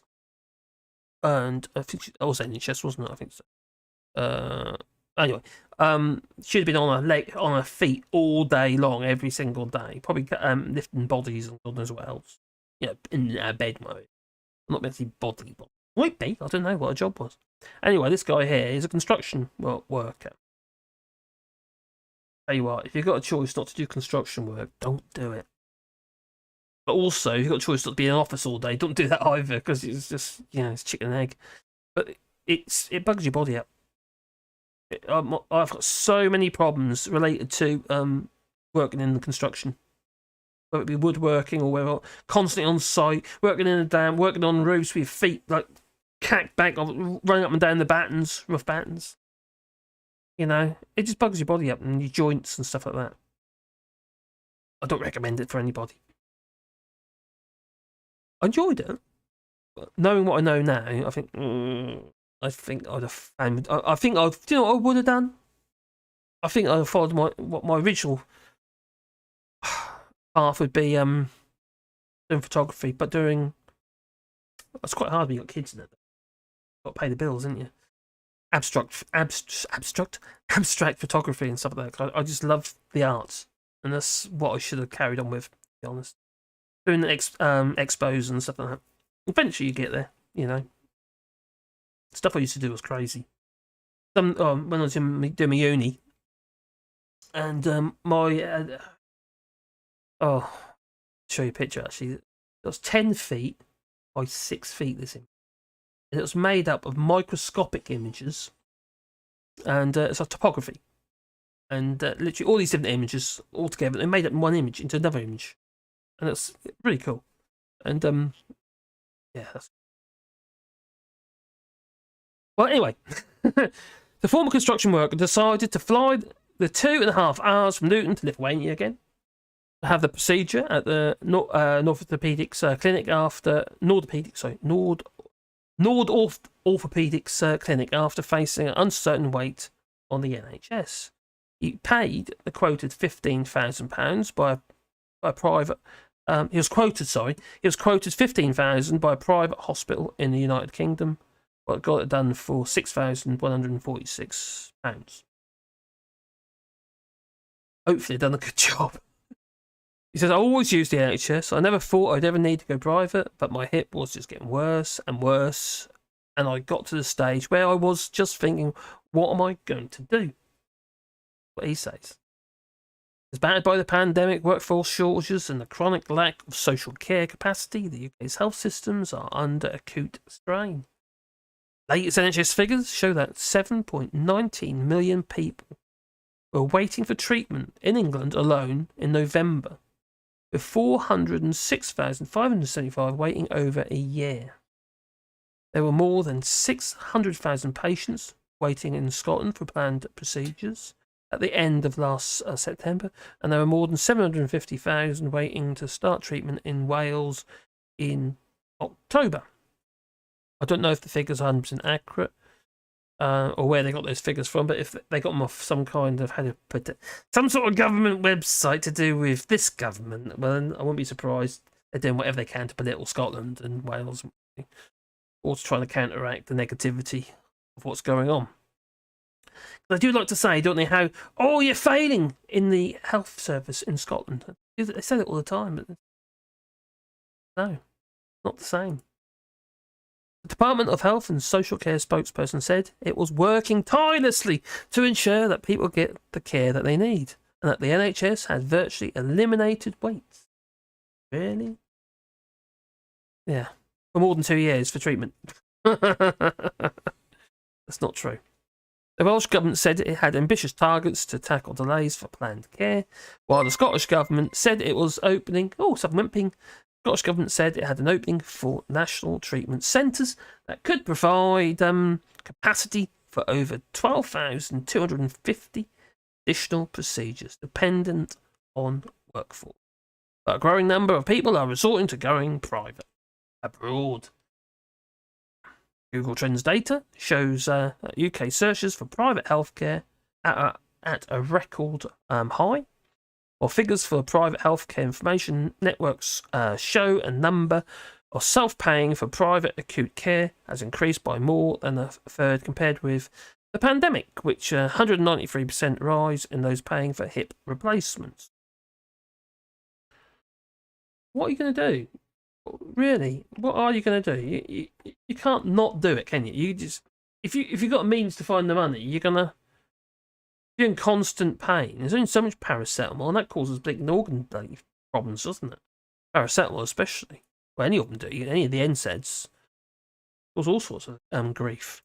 Do you really want that? No, I wouldn't. Oh my God! I don't know if you heard, but Spain is limiting home ownership for British. Apparently, that's what they want to do. They're making changes. They want more Belgians. That's what they want.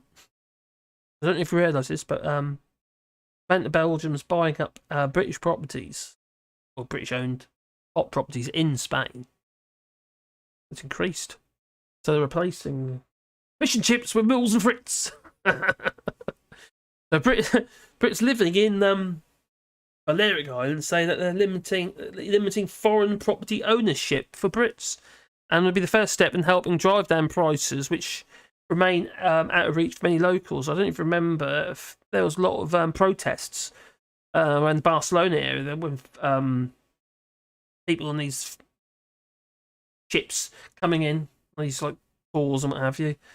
And there they are with their placards and stuff. Go back! We don't want you here. Our kids can't afford the houses anymore. Well, that happens everywhere. They call it progression, don't they? Progress. So, yeah, it's gone mad, isn't it? Hey, what are you saying? What are you saying? Getting about people again. You mustn't do that. Scroll down, scroll down. Oh, a good beer with the old Mills and Fritz. About Belgian beer. That get your head spinning. I've noticed increased adverts on TV for private health. Ah, I have as well. That's a valid point. I've also had them in my feeds as well. But I don't need any hips, so I don't know why they're doing that. Pre-library, hello buddy. 1997, Labour government people, they was waiting up to 5 years, 3 to 4 years normally, for new hips. With a few years, the waiting list was 0. God. And now look what's happening. I'm gonna say it. Tony Blair, what did he say? What was his chant? He said, "Education, education, education." But he also did quite well with the health service at the time. Could have been better. You know, things were quite difficult back then. Got made worse, wasn't it? Under the Tories. I've noticed a yeah. Oh, Mad Monk Vote for E says, I've also seen that regarding the adverts. Not just Spain, says Joa. Yeah, what, Portugal as well. Get him out! We don't want him here. But Jacob Rees-Mogg, you know, Mr. I think it's rather uplifting. Well, he wants to send them all to Portugal because of the e-gates. He's still chanting that line. Man's unbelievable. But here it's more subtle. What do you have, like gangs, or they go around, they're like vigilantes, anti-Brit vigilante groups. Do they bundle them in vans, Joe? How's the cat? Oh, there are a lot of British retired people transferring their retirement plans to here, and it's starting to more than compensate. Well, I sort of gone the wrong way around here. Well, people should do this while they can, and the pound is still worth something. That's something that's going to will start changing after this year, it seems. Yeah, I think things are going to get... People think things are hard now, it's going to get worse. It really is. Businesses, at the end of the day, don't forget businesses put money into the exchequer, you know. And also, it's not just the exchequer, it's all the other little businesses that support the business. You know, and logistics, what have you, the drivers, the van drivers, lorry drivers, suppliers, etc., etc. They all need t-shirts, goddammit, rolling up the back. Always while on holiday in the EU, private is much cheaper and no waiting times. Now, not a word of a lie. If anyone who lives here in France will know that you get your invoice. It's all paid, but you know what what the charges were for your treatment. Just like you get your X-rays, you get all your blood tests. Keep it all in your big folder. And the older you get, the bigger the folder becomes. What, Wally? So yeah, you get all your data information. And I forgot my point now. God's sake. Oh yeah, so not word of a lie, my treatment for my hands, for both hands, including staying in. Actually, no, didn't stay in, including there's day procedure both times, and obviously the pre-op and also the anaesthesis and stuff like that. All that stuff. The whole bill was, I think it was about €1,600 for both treatments. Couldn't believe when I saw it. I thought, ridiculously cheap. That's definitely under £2,000 anyway. What's up, Ollie? That's day procedure. Obviously, it's not hip joints. You know, a bit more intensive. They still open you up and they have a dig around in there. Are you awake? And I hate that. Oh, that make you feel a bit queasy. You think, yes, Wally. There you go, boy. Where was I? Sorry. Yeah, it is cheap abroad anyway. So private in the UK is very expensive, and also the NHS costs are too much as well. In the sense of how much if you have been if you're having to pay the NHS to do your procedure, it'd be more expensive than over here, France. France is not the cheapest by no means. All Tories need brain head replacement. Oh, hello, Mellow. I hope you well. I wish they will. A bit more than that. I think you just got to go the whole hog. Really, I just got to think about tar and feathering. I don't know what it is. I just think they look silly.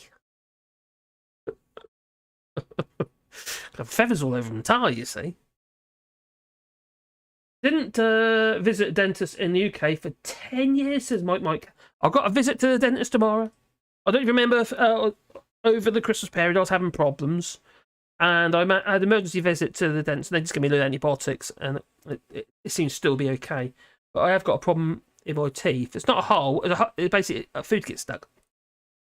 So we got one of those funny. Oh, it's weird. Well, what's that they call a power pick or something, or power flosser or something. Anyway, it's like a karcher for your teeth. Yeah, weird. Something water pick. It's called water pick. And it's you literally just like pressure wash it and gets all the little bits and pieces out your teeth. I do that every day. You'd be surprised if you feel invigorated when you if you put it on 10, water pouring out your mouth while you're doing it. It's surprising how much water comes out in a little tiny jet. Crazy. Oh yeah, that is definitely. I definitely recommend it.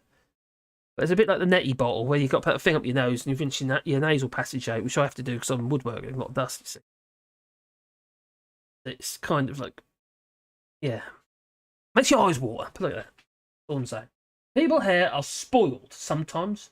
When I go to the emergency services, I know I will have to wait, and no one never treated me inappropriately. What?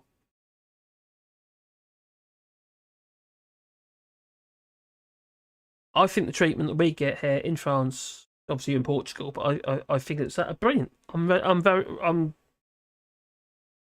happy to pay. Look at that. You. Hi, Margaret says Mike Cal. We have some problems, but more or less it works. Yeah, of course. Everyone's got problems, isn't it? Political, we've got problems here in France. We've got problems with the health service. The French are all hypochondriacs. You've got a pharmacy in every single town. There's pharmacies everywhere. I've never seen so many flipping pharmacies. And they've always got people in them. In the old days, they come out with their bags of stuff. I have to admit, when Caroline came out of hospital, I had 2 carrier bags of stuff. For Caroline. I don't know what they've done on the prescription and come out of these bags. I had like boxes of these med kits for the nurse to use, and they don't use half of it. It's just not wasted. There's problems there. I'll silly. My father-in-law, says Susan DeWitt, is going in soon for a double hip replacement. What, at the same time or one after the other? Blimey, Susan. Ooh, it cringed, doesn't it? I can remember when my dad had his done. They try and get you on your legs almost immediately. Well, same day. Once you woke up, that is. They don't do that local, I don't think.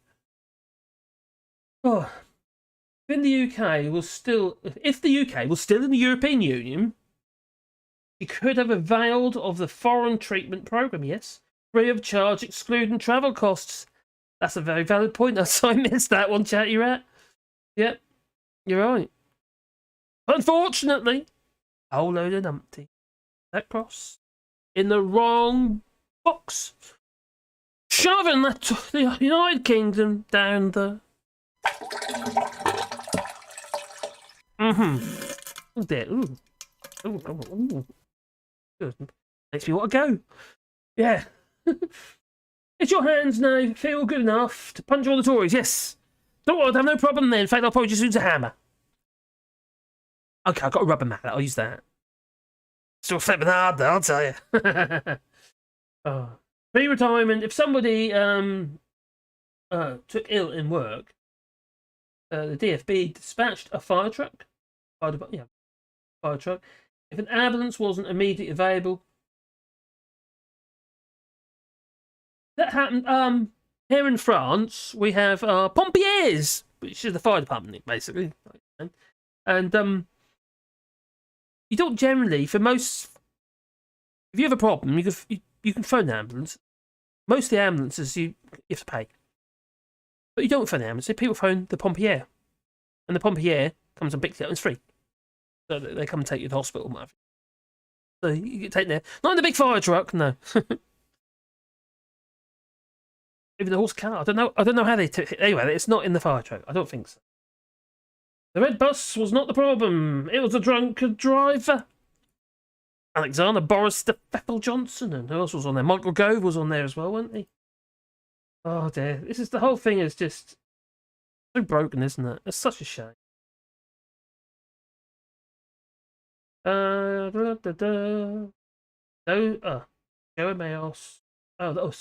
Those tests and X-rays alone can run over £1,000 And hospital stay, well, you might need to sell your firstborn. Don't give me ideas.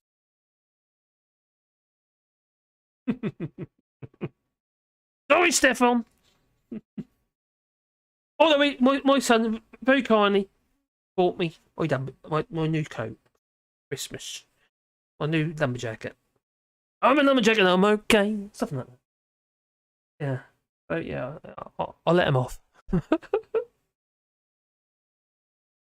I still pay the same as a youngster starting out, even though I'm retired. This chatty rat. Oh, I see. The state. Oh, sorry. The cat. Oh, no, the cat.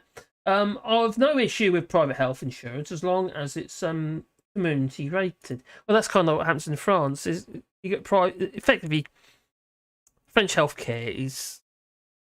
Well, we've got the Séjour Hospital. We've got the Clinic Séjour. And now basically, there's lots of private clinics here. But it still comes under the system. And they still got to abide by the rules. And they can't overcharge. And the state still pays. With your, obviously, top up of your insurance. And there's still dental here. For everybody. And you get eye tests as well. When you get on it, you start getting problems. It's a bit of a relief, isn't it, really? You know you're going to get looked after. Like I say, the treatment is brilliant. Caroline just had her operation. You know, she's, as you might already be aware, this could talk about before, it's esophagus. She had a problem with esophagus and they operated on that. And now she's getting wind. She got rid of one pain and gained another. I think they made it too tight. Basically what happened is that it wasn't closing properly, so the acid was coming up into esophagus. So it was, she was in constant pain with that. And then, now she's had it done, it's quite tight, so if there's any gas build up in the stomach, it can't burp very easily. She struggles to burp. Just wait until she fart, basically. Something like that. I'll tell her to roll around and stuff, and maybe the gas will, it's hot air in that's going to go somewhere. Maybe if she stands on her hands and knees, on her hands or on her head, she'll be fine. Maybe. Usually when I have my quarterly blood work, I go in the morning and have the results that is like that here. But that's happened to us several times. Usually it's next morning. But if it is first thing in the morning, we quite often get the next post. We only get one post a day. So it depends when the post comes, I suppose. But generally speaking, we do get it the same day or at least next morning. Well, and depends on the blood test, because some blood tests have to be cultures or something, they take longer. That's what we found with Caroline. But yeah, just your basic blood tests. And I have to have regular blood tests because I've got an underactive thyroid, so I have to take thyroxine. And I have to regular blood tests. They do every 3 months now, so that's not often. So anyway, blood tests. It's quite good because I check for other stuff as well. They say, "Are you an idiot?" Oh, and I say, "Yes." Oh, okay then. Anyway, the blood test shows that.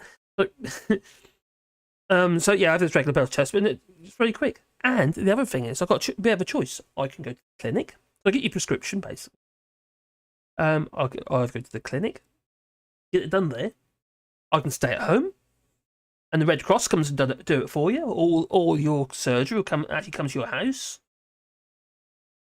Or we can go to the pharmacy, and they will even do it, where we are in France. And there isn't no argument. There isn't it's almost like you got to draw them across the coals to get your GP to do a blood test for you, unless it's routine for your condition.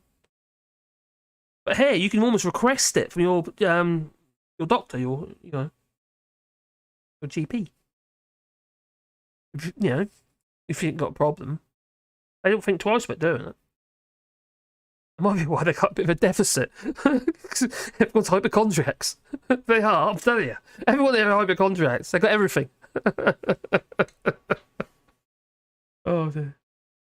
In an emergency situation, I won't even pay for an. Suzanne, seriously, I earn a normal pay and I pay about €18 for a hospital trip and around €2 for blood works. And whatever exams the doctor that sees me wants me to do, they're on the spot. In an emergency situation, I don't have to pay for it. I don't have to pay for an ambulance. It's pretty much like that here in France. You don't have to pay for anything in France. If you're a bit like Obamacare, if you there's a thing called complementaire, CMU, complementaire mutual universal, or something it's called. If you're a low earner, you can get that, or if you're below, under what they call the breadline. And it's about 15,000. If you're under 15,000, you don't have to have an insurance back to do the top up. You can get covered. You apply for your CMU, your complementaire. I don't know, it might be called something different these days. I don't know. But that does give you free healthcare, like we would in the UK. Not quite, because you get treated in good time. You don't have to wait weeks to get a GP's appointment, for instance. Usually, if it's serious, you get like EV treatment. Sometimes you get an appointment the same day, or within a couple of 3 days, you get to see your GP. So it's fairly quick. It's been a little bit more problematic actually since the pandemic. Obviously, same in the United Kingdom. It's caused huge amount of problems, isn't it? And many nurses and doctors have said, "Well, I've had enough of this now." And they used it as an opportunity to get out of it. I can't remember what the I remember what the figures were before, because I used to chant them quite a few times. Refer to them. I know that there was around 40-odd thousand shortage of nurses in the United Kingdom. And obviously, that must be more now. That's what everyone's saying. And then the doctors, well, they're retiring early because of the taxation system, and for obviously various other reasons, and they're stretched. They had enough. Some of them even gone into the gig economy, And the doctors are retiring early, getting their dividend, getting out of the system, and carrying on work, maybe in the gig economy or doing something else. Maybe even stacking shelves. I don't know, because they just had enough. They want a bit of peace. They don't want the stress. They don't want to be abused anymore. You got the supermarkets, what have you? Lidl's, and they're paying quite big chunks of money out. Bonuses to the staff to keep them working. Who else is doing that now? No one I saw doing that. Not Amazon, because they're sacking everybody. Like 12,000 people have been sacked. 1,200 people, can't remember now. The warehouses are being shut down because Amazon downturn in sales. You remember these automated warehousing? These aren't just like buildings with a few shelves in. These are automated things. Huge investment, and then they just shut them down. Turn the switch off.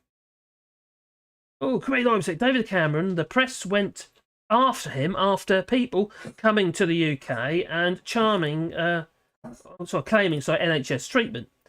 Before that, the UK had around 175 agreement on treatments and costs for UK people overseas today. Down to 3. Odd.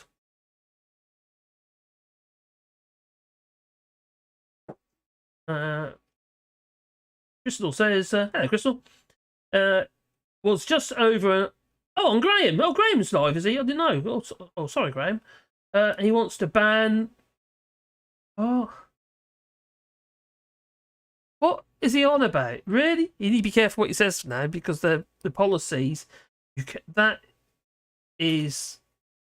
Obviously, it's the S word. And you need to be very, very careful. Because you get strikes against them. Swearing, F words, none of that is acceptable anymore. You can't do any of that. You'll get struck off YouTube. I don't know if he knows that, but he needs to read the policies. I actually read them, or the additions to them. I don't read the whole. I've done that already. But you do it. Really careful what you sign up for. Daddy Blase, hello, buddy. Here you know. Is everybody well?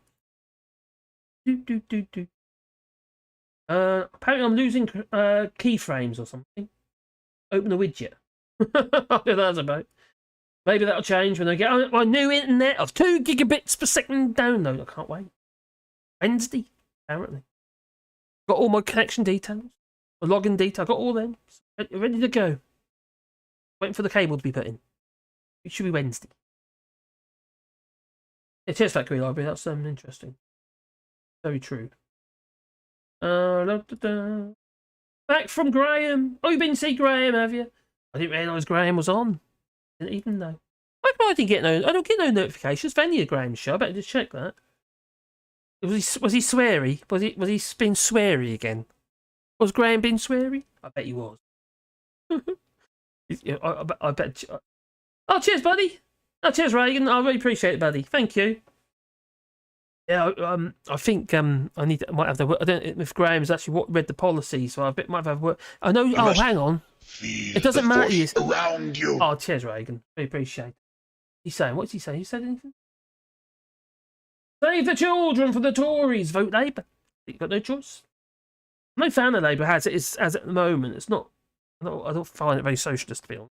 I don't find it a bit right of centre. That's what I can see.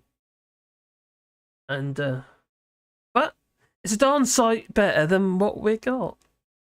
I think they're still a little bit on the right, but they're that's in the video actually. They're just a lot nicer. I think they'll do. I do honestly believe that Labour will do what they can to make the situation more acceptable to people, even with Brexit. I think they will try.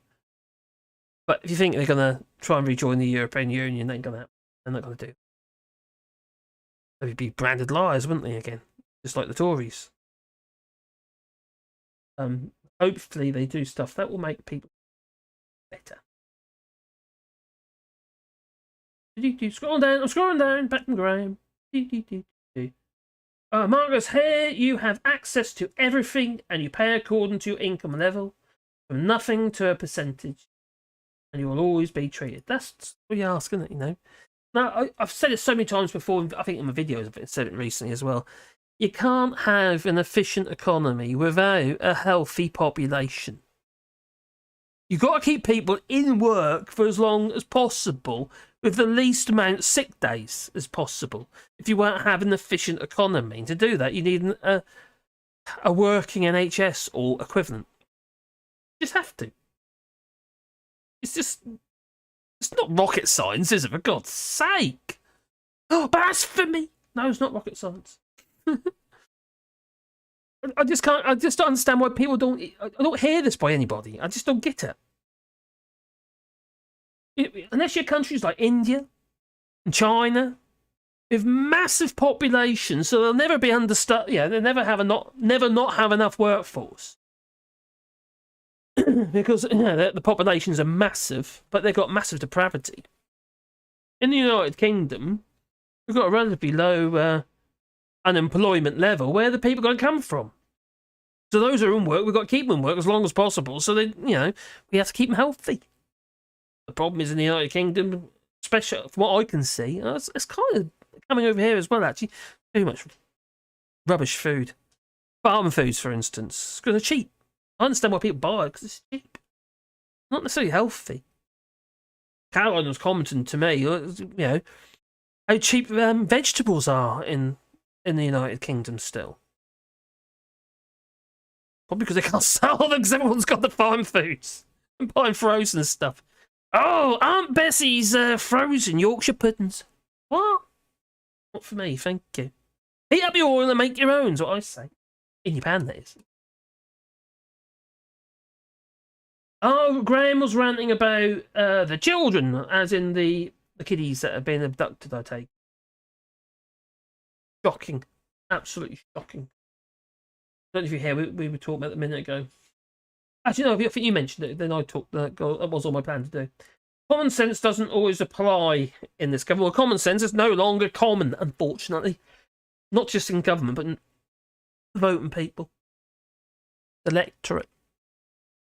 Actually, 17.4 million of them. Arrgh. Oh, dear.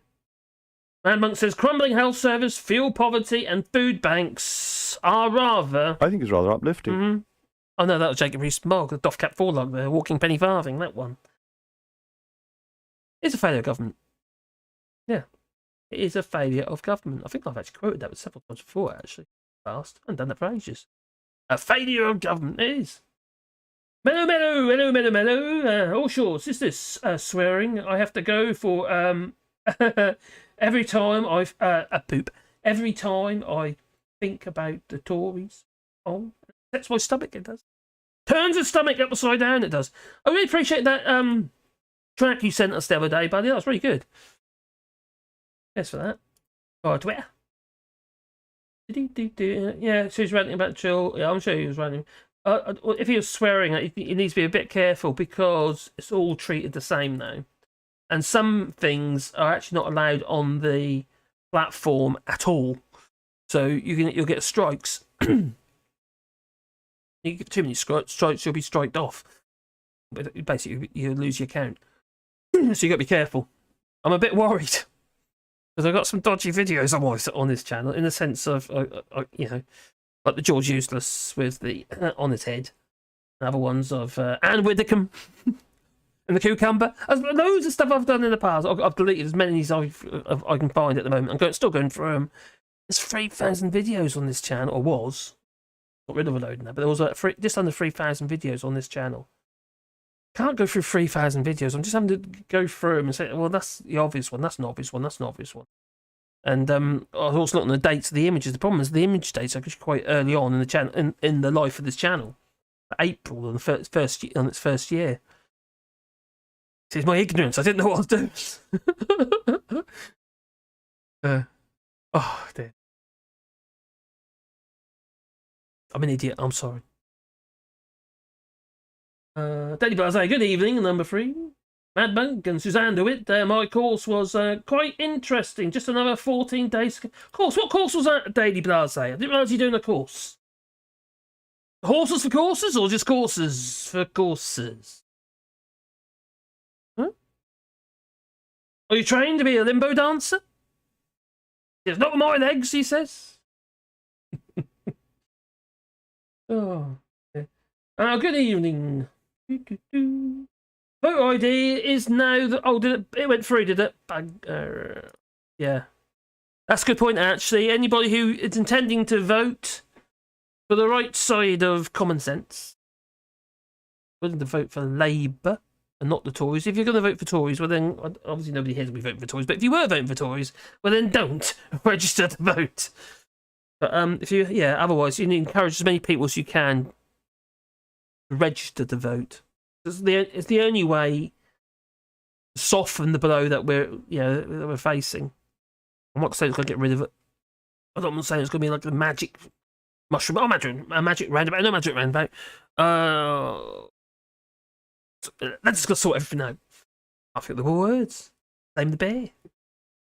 I don't even know how I put it in there. I don't know which one it was. I'm hoping it wasn't. I had some bear in that was 12%. I don't know if it's this one or not. Quite strong. Hence I'm quite slow with it, and it's going to my head. Make me slurry. If I'm tired, I slur and yawn. Quite hard to concentrate. I think that's normal. And if I'm a little bit tipsy, I slur. That's kind of how I talk the way I do, because it's kind of when I do my videos and stuff, I have to be really try and be clear. Otherwise, I slur. I overdo it, if it makes any sense. Some people think I put on a voice, but I'm not putting on a voice. It's how I talk when I get excited. I don't know. It's weird horse that comes out. Not a real horsey voice. Yeah, not a real horse. That'd be odd. The UK website is the UK website to apply for photo ID was not working, and a lot of councils have no understanding. Oh my God, really? They don't even know they've got to issue IDs.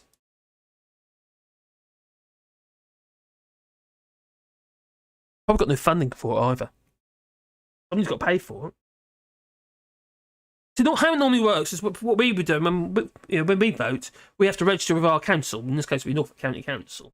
And we register with them, and then they give us our voting papers, and we have to do that. We have to every single year. We've got to keep, even though we don't need to vote again, we have to do it again. Because it's postal voting for us, you say, here in France. So that's going to change. They're a photo ID. Don't know how that's going to work. Yeah. Cheers for that, Kerry Library, for the update. Duke Vengeance, me too. Sorry, I'm back to getting stoned and watching YouTube all day long. Do it. Do it. Have you done any more videos recently, number 3?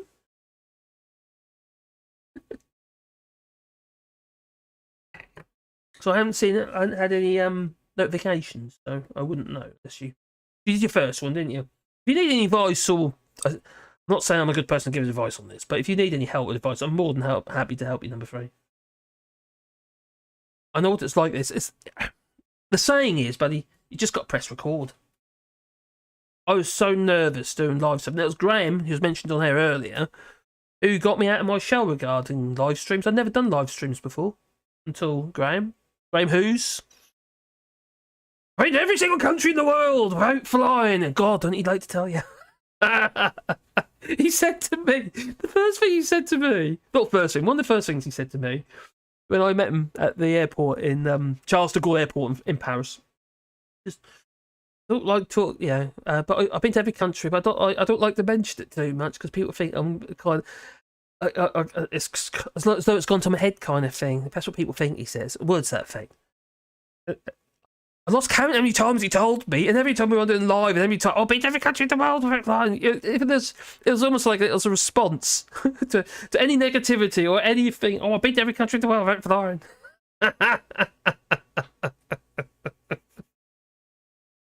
Oh, he's a funny one. He's actually a really nice bloke. I'm not saying he's right all the time, but he's actually a really nice bloke. They can know my. And I'm not a nice bloke. In Scotland, voter ID is only needed for the general election, and if you're voting in person. Oh, so not for postal votes, I take it, Mad Monk 33? Oh, one day you're going to get your independence. One day, it'll come.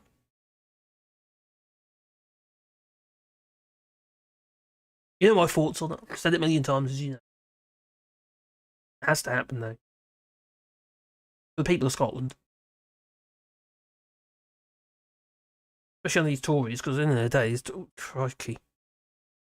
Painful to watch, it really is. And watching who saw actually Sunak. Oh! And how many times did he say about integrity? 6 times in that interview. 6 times. Yeah. He said that 6 times. I pledge that I will serve you with integrity and humility, and I will work day in, day out to deliver for the British people. I'm still stunned. 6 times he says that. And yet what did he do? Get straight into his job, doesn't he? Prime Minister. And Sue Ellen, the Braverman, is reinstated. She was sacked the week before. What do they call her, Leaky Sue? What happened about that? Nothing. Nothing. So many things have not happened which should have happened. The Russia report, Pandora Papers, Rishi Sunak's wife. This just makes you wonder, doesn't it? It really does make you wonder. And people lap it up. They don't care anymore. As soon as we've just got over one dead cat, we get fed with another one to hide another load of scandal. I've lost count. I could not quote all the scandals we've had since 2019. And before, probably, but let's say from 2019. That's not all we got. Tractor Boy. Yeah, I can't say the word. Tractor Boy. We've got, who else is it? Oh, God. Owen Patterson.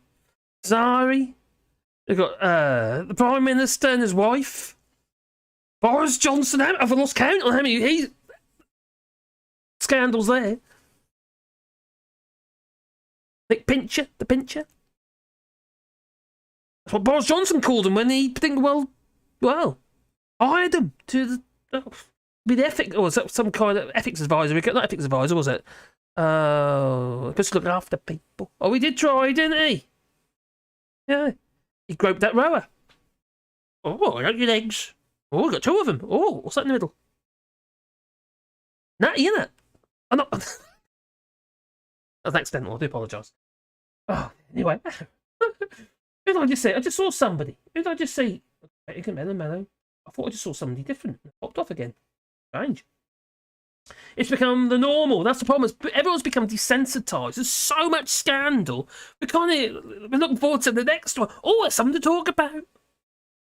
It shouldn't be like this. It really should. I can't ever in my...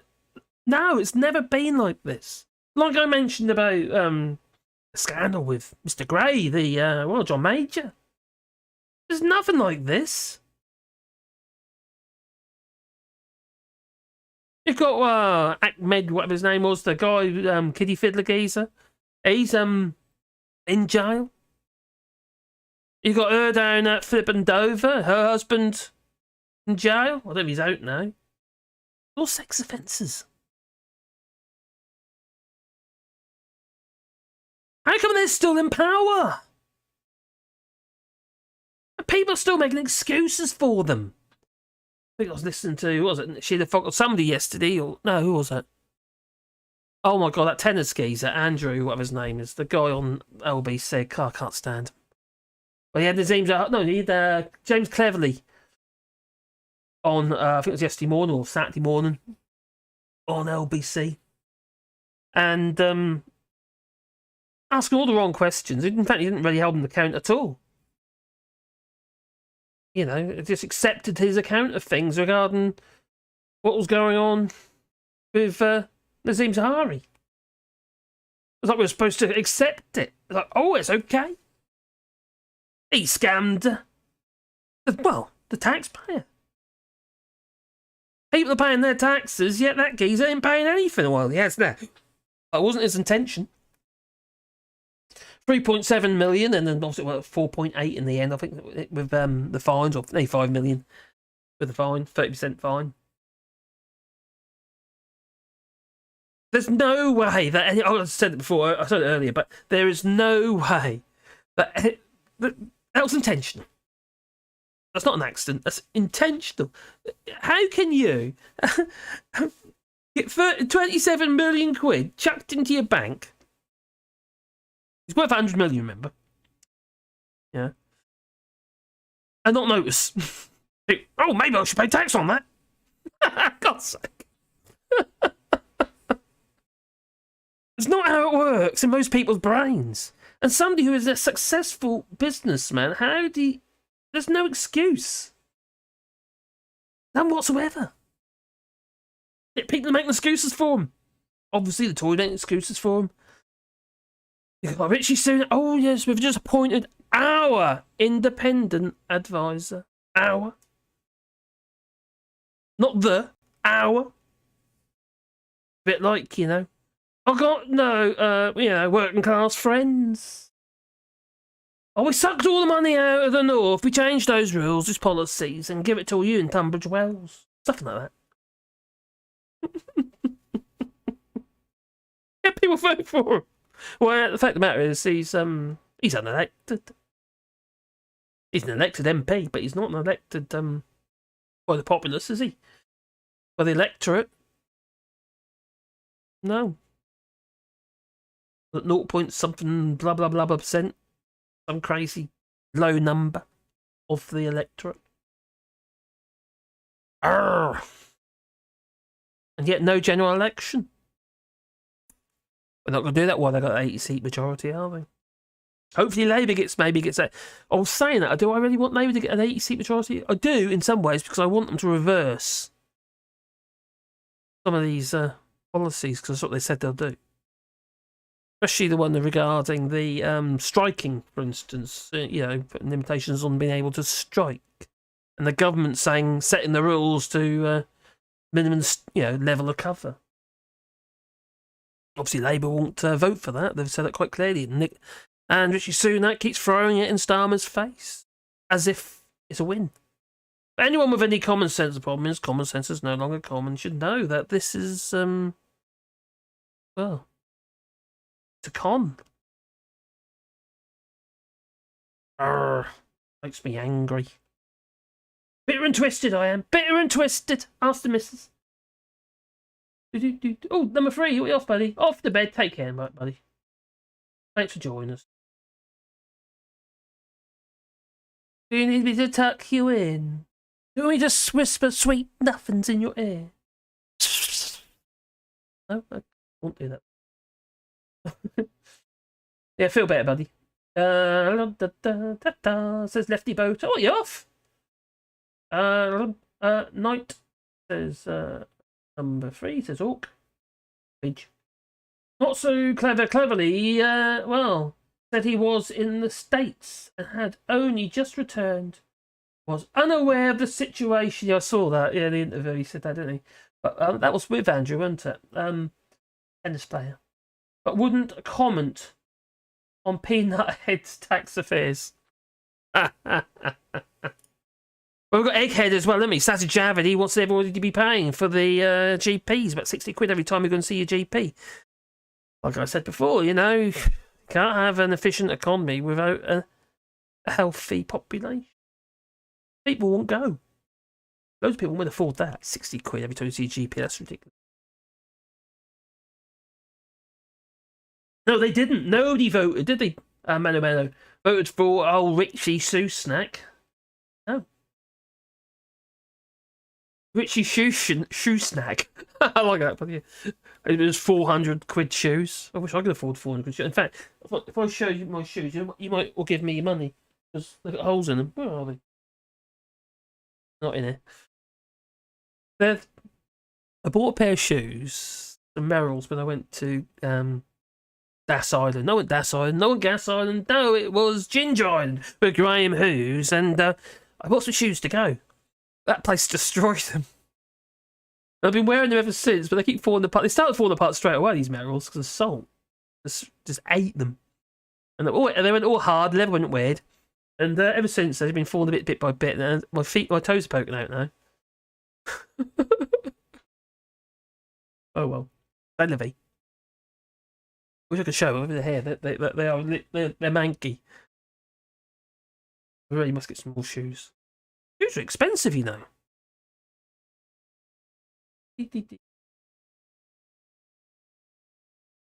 Luke Vengeance says 400 quid, and that's 10 times what I paid for my boots. Who needs 400 quid shoes? There again, if you've got the money to pay it, you know, if it makes you happy, well then it's up to him if you've got the money. Problem is, he's scamming the taxpayer, and he's been scamming the taxpayer, maybe under his missus' name, for a very long time. What these people do. There's not an excuse. Oh, it's my wife's money. Oh, it's my wife's business. So I'm going to do it. Of course it's something to do you're benefiting from it. Of course you are. You're living in the house. It's probably paid for with it. You're swimming in the underground swimming pool. You didn't pay for that on 80 grand salary?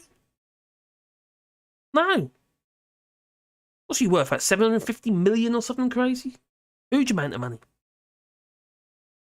Blood money, that's, well, because the officers in, well, for Infosys, I think about the other scoundrel then. Scumbag. Yeah.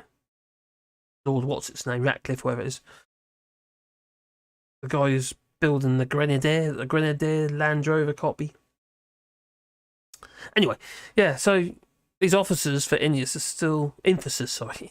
Get there, man. Infosys is still in, well, Russia, and they're still operating. I don't know if they've been toned down or whatever, but they are still operating in Russia.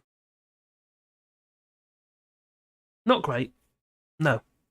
These people are just scoundrels. Awful, awful people. The sick man of Europe was not supposed to be a letterly. Well, hello, whatever. How are you doing, buddy? I hope you're well. Well, that's...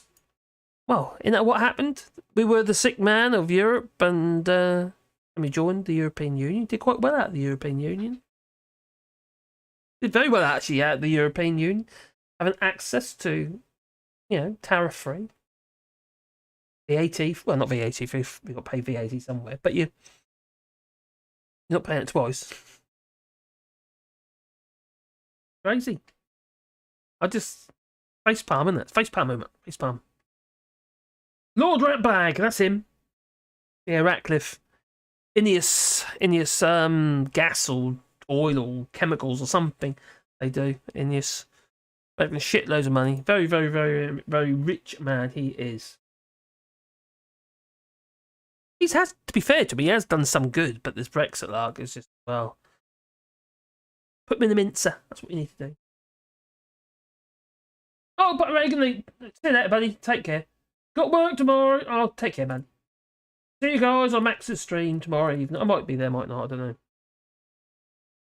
Nobody vote for Richie SuSnack. Well, I'm going to be, what's it? Oh, no, 3 hours, 2 hours 40. So I'm going to be coming off in a minute anyway. So I will thank everybody in case it shuts down. I'll get turned off again by the internet. Can't wait to get the new internet though. So yeah, it's shocking. Everything's shocking at the moment. I just so desensitized to it now. It's just like, oh, okay, well that okay, right. Normal now it seems, and it shouldn't be. It really should not be normal. Now the other thing is what we'll just touch on briefly. I don't know if you've heard this or not. They're actually saying that the rail strikes have cost the country more than actually paying the railway workers more. They reckon that the rail strikes have cost the United Kingdom £1 billion. £1 billion! Yeah. That's like saying, I want a bajillion dollars. Yeah, it'd been cheaper just to pay. That's what they reckon, settling with the unions and obviously the workers. So in this article, I'll show you, there you go, it's in the Guardian again.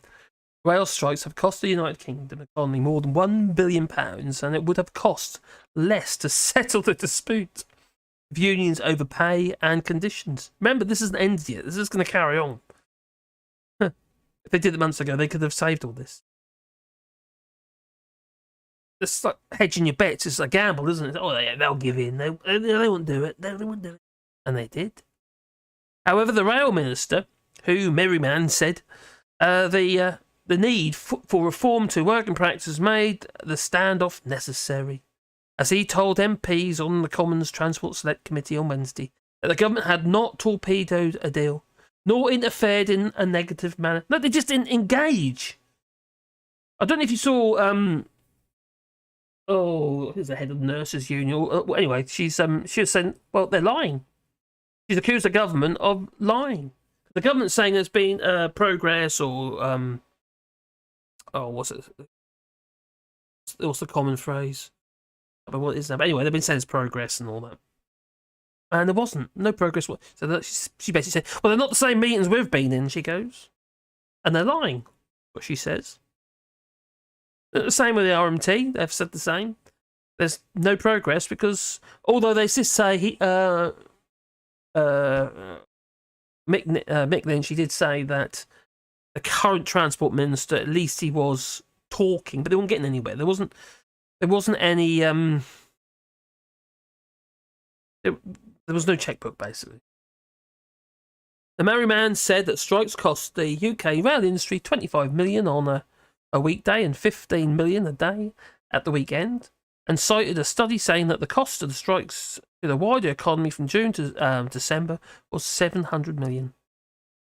The committee member and Labour MP Ben Bradshaw asked whether the cost of over £1 billion so far would be easily be enough money to have solved this dispute months ago, wouldn't it? Obviously. Merryman replied, if you look at it in that particular lens, then absolutely. It actually ended up costing more than it would have if we just settled. However, he said the government had to look at the overall impact on the public sector pay deals, as well as the need for industry reform and to introduce more cost-efficient working practices. Basically, job cuts, automisation and what have you. think we're heading there anyway. Look at things like ChatGPT. Version 4 is coming out soon. Now, my feeling about ChatGPT is it works on data sets, and if anyone knows what ChatGPT is, leave it in the chat, because it's basically it's AI. It writes stuff for you. You've got DALL-E and stuff like that, which is it draws pictures for you. And there's loads of them. There's all different types. Some will write code. ChatGPT, you can write computer code and stuff like that, for websites and stuff. It's very, very useful. It is. My problem with it is it's worked on previous data sets and stuff. I think the current data sets 2021 or 2019, and those data sets basically are the grounding for the basis of its knowledge. It writes it. It doesn't just copy and paste from websites and stuff like that. It actually writes it. So it's a form of artificial intelligence. It isn't really artificial intelligence because it means that it can think for itself, which it can't. There's no such thing as artificial intelligence as yet. I'm not saying there won't be, but there probably will. But my hat's all wonky now. Everything's reversed. And my feeling is that if it's worked on data sets, from data it's collated, it's scraped off the internet, which means it's stealing it, as far as I'm concerned. It's going onto websites. I think if anyone who owns websites, I think you need to look at your terms and conditions and maybe change it.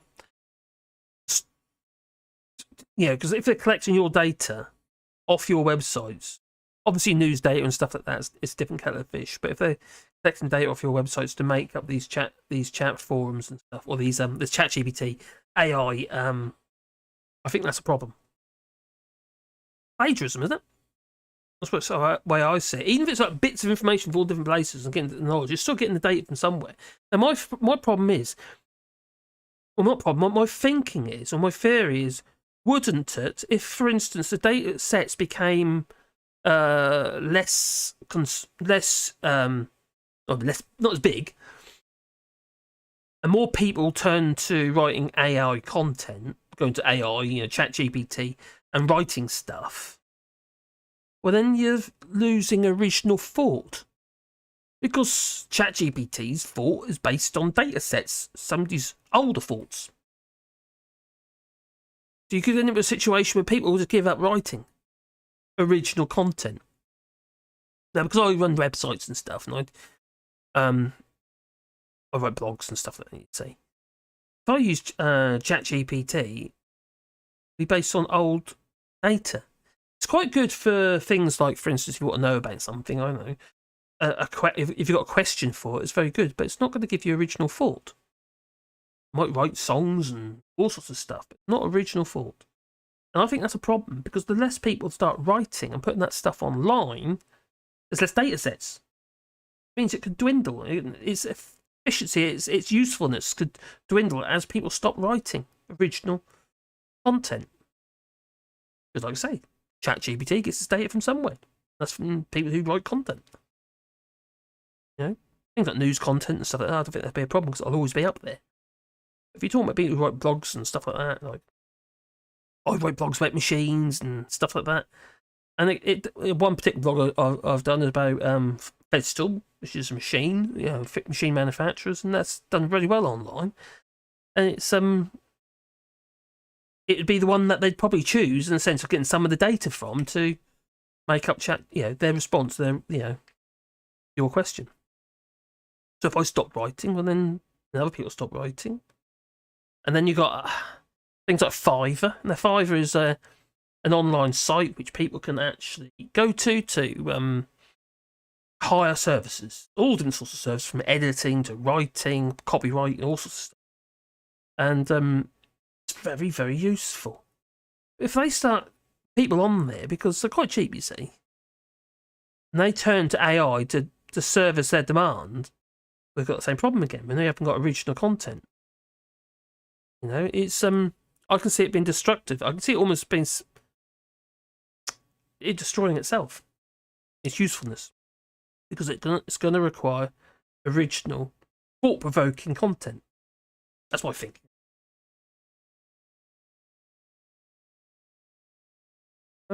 Scroll up. Chat. What about chat? 1 billion. Yep. Full bung from the PM to a friendly donor, basically.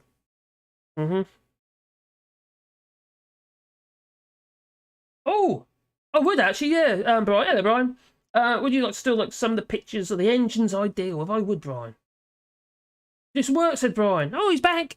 No, like Blade Blaz. I hope you are, buddy. Tories don't get tasered. I like that. That's good. I wish I did.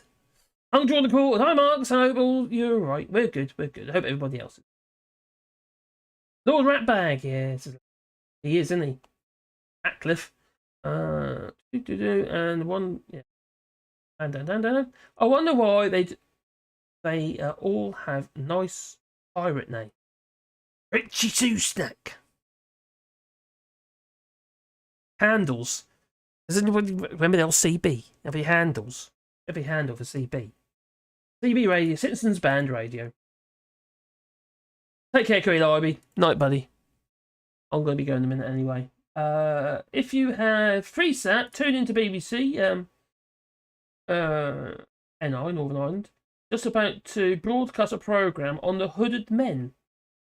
Britain's torture playbook. Ooh. Ooh, I might. When's it on BBC? Come on, look. Yeah, we got on the Goggle box. Right. Chat your rat. Only have Belgium Proximus cable. We have got English sat like Caroline likes call the midwife. Yeah, I know. Takes all sorts. First thing she wants to say when she come home. Oh, I say call the midwife. Oh, okay. What I don't care. If you can access iPlayer, which we can't. Yeah, I can't either. I haven't got a proxy. Some of these proxies like Nord VPN, sorry. They keep changing. 1 minute they work, the next minute they're not. There's no one I used to use called Teddy Bear. Teddy Bear, I don't know what it's called now. Yeah, I've just given up on it, to be honest. Even with the VPN, you can't get into the players, including RTE. Depends on which VPN you use, as Larry. I've tried Nord, and I had problems with that. Worked for a bit, then it doesn't, and it starts working again. It's like they're having to chase the tail. I can't remember what the other called now. Like a gopher or something. Gopher. That was quite good, that was. Oh yeah, and please like and subscribe if you've been most kind. My button's not working again. Showing on there, but it's not showing up there. That's weird. That's bizarre. Okay. Small vessel. Oh, 300. Oh, that's a tiny little boat. 350 millimeters long. That's not, 360 meters long. Oh, cool. Lefty boater, don't you just hate it when you get splashback when you empty? What? Oh God, no! Oh, you're talking about the old Thunderbolt? Yeah, you got a cartridge toilet, are you? You got to pull the cartridge out. No. Boating. When you're a boaty man, you're living on a boat. A lot of the hire fleet used to just drop the load straight into the rivers. That's how it used to work years and years ago. And then they got these things called Thunderboxes. Well, it's what we nicknamed them. They nicknamed Thunderboxes. They had the Elston Blue in them. So basically, you're still pooping into a box, a bit like you do with these blue portable toilets. You get a blue bum. Well, the Thunderboxes, what they had is they had this pump thing on the side, and it sucked the fluids out of the toilet that you just pooped and peed in, yeah? With the Elston Blue. Strained it, and then flushed it with the wee, basically. Which happened to be all blue. He's called them Thunderboxes.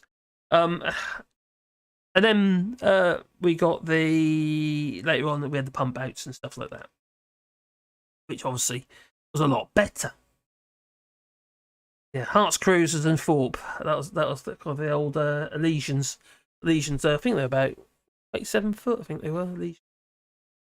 Yeah, but something like that. Anyway, they weren't very pleasant. They were disgusting things to poop on anyway, and they stunk in these boats, confined spaces. But these days, if you're on a toilet with cartridge like you would in a camper van. Someone, well, yeah, our camper, it's got a toilet in it, and it's got a cartridge system. You take the cartridge out from outside the van, and you take it to your thing, and you can pour it down the drain, and there's a bit of hose there, and you can flush it out when you're, when you go into the air de camps and stuff. So it's yeah, they're not yeah. Oh, the Aussie Thunderbox. So I don't know about the Aussie Thunderbox, but these things were like a fibre, usually blue actually, like a blue fiberglass box with a toilet seat moulded into the top, and they were disgusting. I'd rather poop in the bucket. Oh, can you imagine that? It's just nasty. You're sitting there doing your business as you do, and then you get blue stuff on your butt, and you don't realise it. And you pull your underwear up, and at the time you're probably wearing wife fronts, and you have like all the blue dots bleeding through, staining your wife fronts. There'll be white, there'll either be blue wife fronts or there'll be white wife fronts in the days. There'll be blue wife fronts when time we finish, obviously. Yeah, they're disgusting things. Yeah, underboxers. Cough, trooper, VP, and 5 years of no issue. What? Oh, pure VP, VPN. Sorry. Oh, that's pretty good. I'll have to look at that. Joe says I better go. Night, buddy. Yes, for coming, my friend. And have a great week to you all too. Of course, it was Monday. Got the rest of the week to deal with, haven't we? Installing the Call of Duty. First again. Still good game. Don't do gaming. Too much other stuff to do. I entertain myself in my wood. No, they can't go there. This is a family show. Oh, there. You like. Don't you just hate it when you get... Yeah. Oh, okay. Right, I think it's time for me to go, because I need 3 hours. And if I'm not careful, I'll do too much again, won't I? I wasn't going to do 2 hours. I'll do 3 hours. Maybe if I say I'll do 1 hour, then maybe it'll end up 2 hours. That might make more sense. Anyway, I hope you enjoyed it, and I hope it went okay. And I hope there wasn't any disruptions or pixelation. Hopefully, this Wednesday, I'll be able to stop all that if it happens. Got no glitches. Hope it all works perfectly well. All shorts, the site is all merchandise now. Oh, I see. Where can I send the pics? Oh, if you go via my website, allshorts.eu, there is the contact page on there. You can attach pictures. If you like, I'll send you my email if you like. I don't mind it. I don't generally put it online because you just get blasted with junk mail. Loads of people trying to sell me stuff. Oh, I can make your website faster or stuff like that, you know. Yeah, you take care, everybody. I just got back. Oh, Ginger, sorry about that. So yeah, I'm about to go and say ta-ta. So I hope you're all feeling very sorry for poor little old Nadhim Zahawi. He only wanted to swindle us out of 3.7 million. That's all. Was it 3.8 million? Whatever it was. They paid for the nurses or help go towards the nurses' wage increases. Might have helped with the RMT. You know, the rail workers, and that's left the train drivers. But no. He has a very expensive heating bill in his stables. Cost 10 grand apparently, according to his expenses claim. I can remember the days when a Norwich MP was, scandal of a duck house or something like that. Anyway, it's time for me to go, so I'm going to say ta-ta, you know. So, ta-ta. Duck house, for God's sake.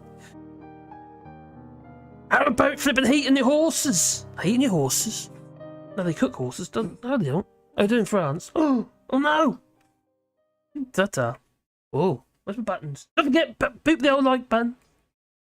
Got to find my buttons. Oh, there we go. Oh, no, it's not happening.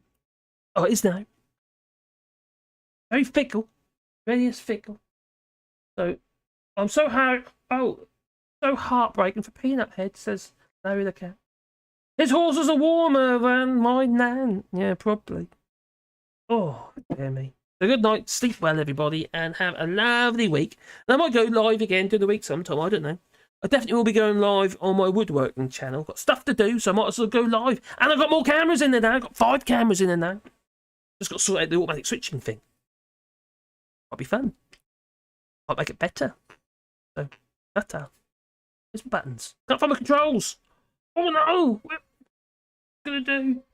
Not worry. My dog's trying to make his bed. I just got to show you that. Making it. Oh, you're done. Oh, carry on making your bed.